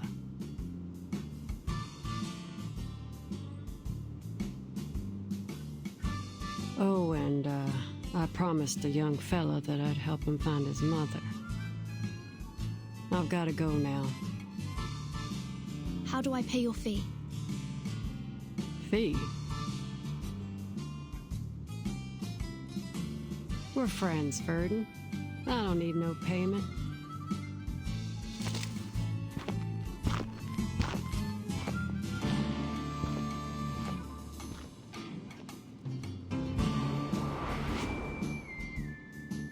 All right, Capitan.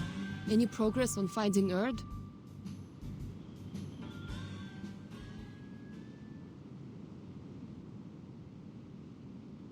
That's why you came looking for me, right? wind for you. It's the least I can do. Did she doze off?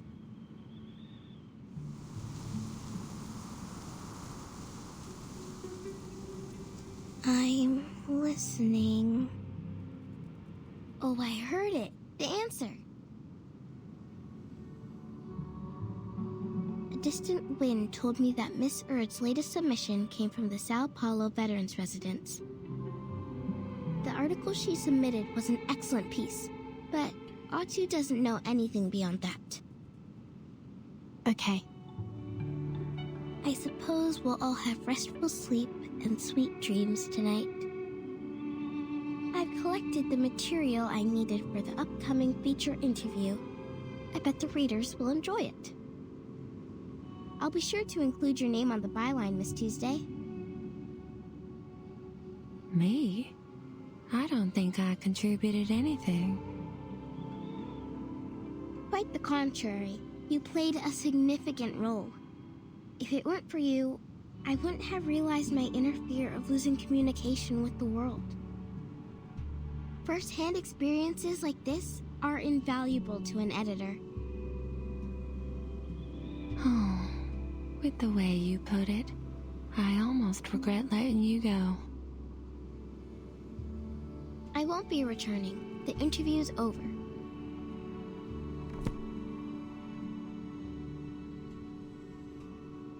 If all goes well, you'll be able to read about it in the next issue of Otto. I'll take my leave now.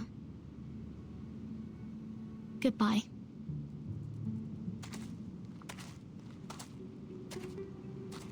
Good. I can't wait to leave this place. We can't leave yet. I just contacted the Texas branch. Their staff is on their way here. They have to investigate this supernatural being as soon as possible. And they'll be here soon, I presume.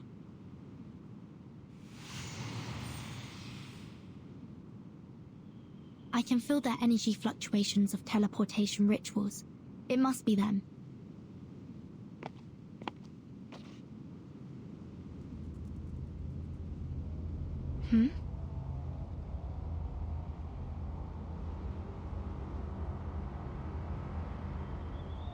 Looks like you guessed wrong, Capitan.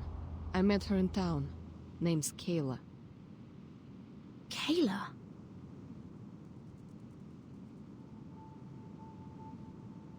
Do you know someone called Argus?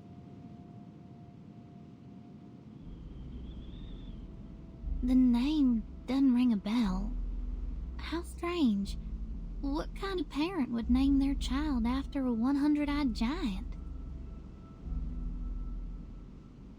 You must have mistaken me for someone else. Kayla's a common name after all. Like Emma, Anna, or Catherine. More importantly, miss, you look... Although I've never met you before, you seem familiar.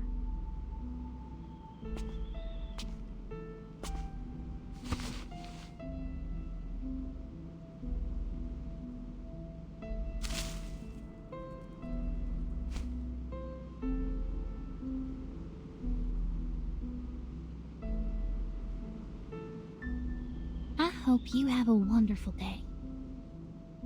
Thank you.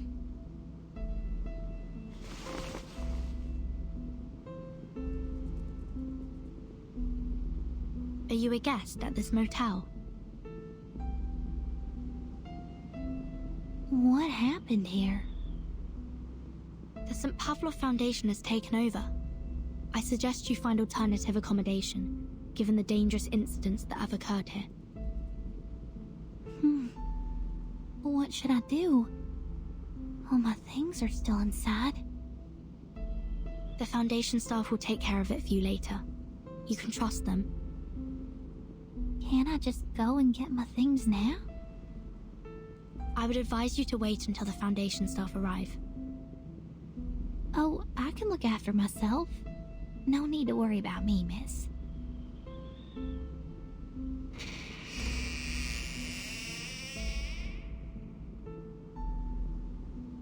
That girl.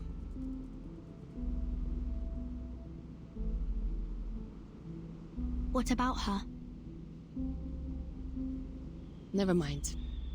It's probably nothing.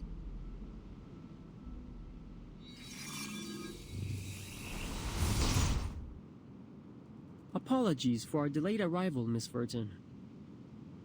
We'd been unable to locate the motel until about 10 minutes ago. It's as if something was deliberately interfering with our sense of direction.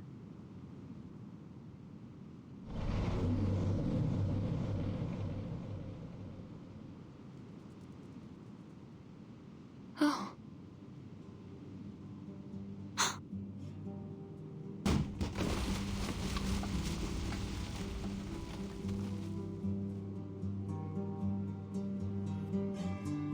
Once again, it insisted on eating garbage off the floor.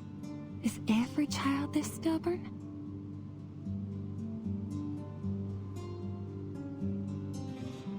It's Stefan, a Xeno officer. Stefan. Sounds familiar.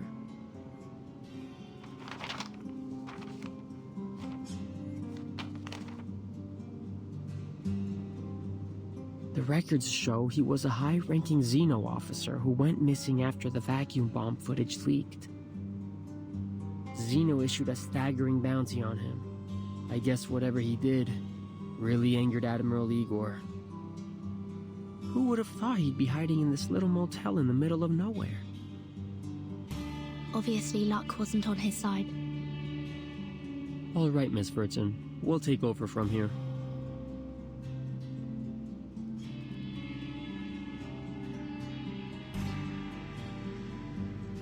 After the branch completes its procedures, you'll be sent to the headquarters for a more thorough assessment. Will you return my baby to me? It's too early to discuss that. Let's go, Lilia. We must report back to Madame Z about Erd.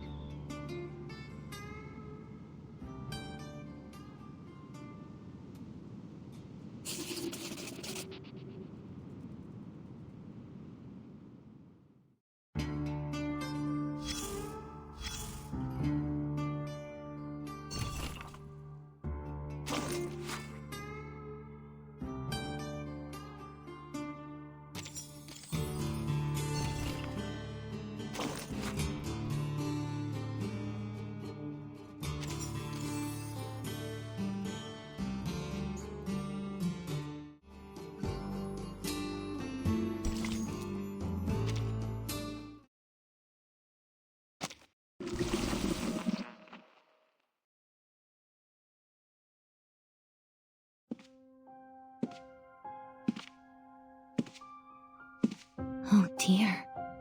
It seems a lot transpired while I was away.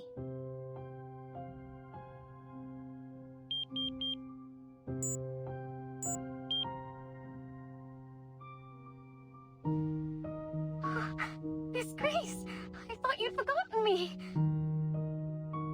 I've been exposed!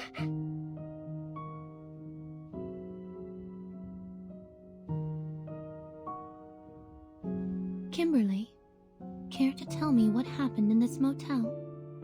There's blood and brains splattered in the hallway. Who died and how? It was that Xeno madman! He shot himself in the head! But I still haven't managed to destroy the ritual sigils under his bed. And I couldn't find the...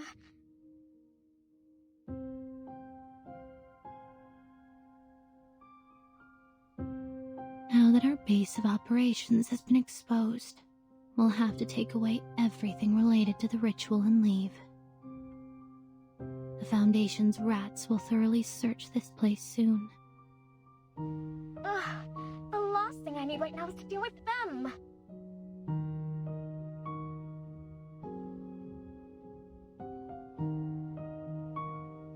And, could you tell me more about this Burton?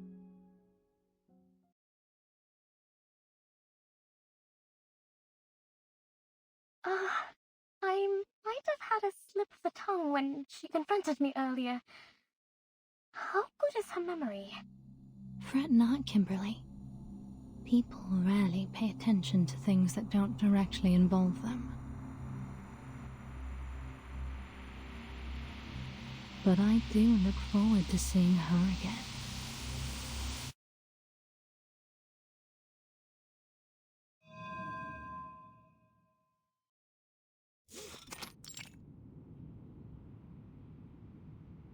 We're just here to have a conversation, Ms. Tuesday. Relax.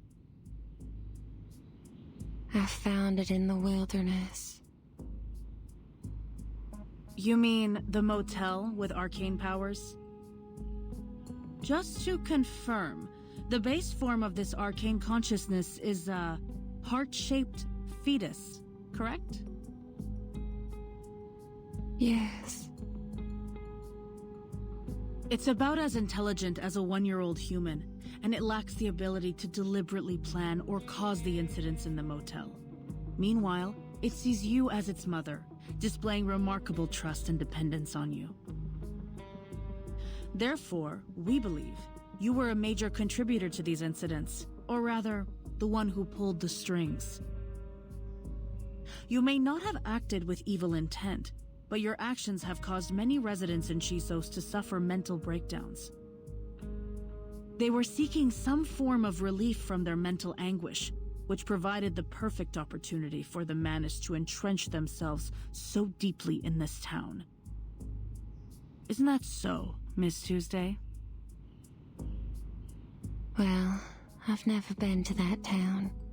And even if it is, as you say, they made their choices, didn't they? I see.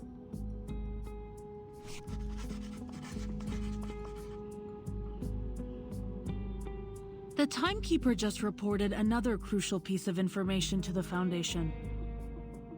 Were there any activities going on in the motel undertaken by the self-proclaimed followers of the Order of Enlightenment? Oh, there indeed were. They left not long ago. I still remember their faces. What did they do at the motel? They scribbled on the floor and made strange noises. Oh, I remember now.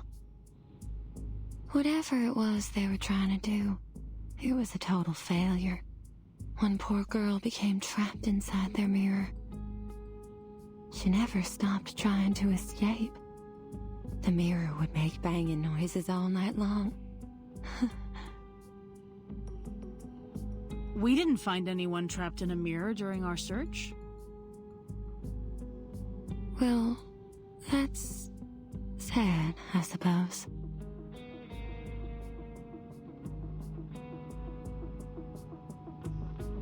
If you knew they were from a dangerous arcanist organization, why didn't you report them to the Foundation?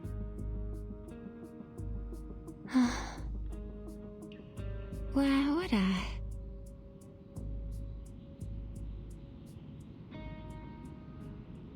Fear doesn't frighten me. No, quite the contrary. It excites me. I would embrace fear any day of the week.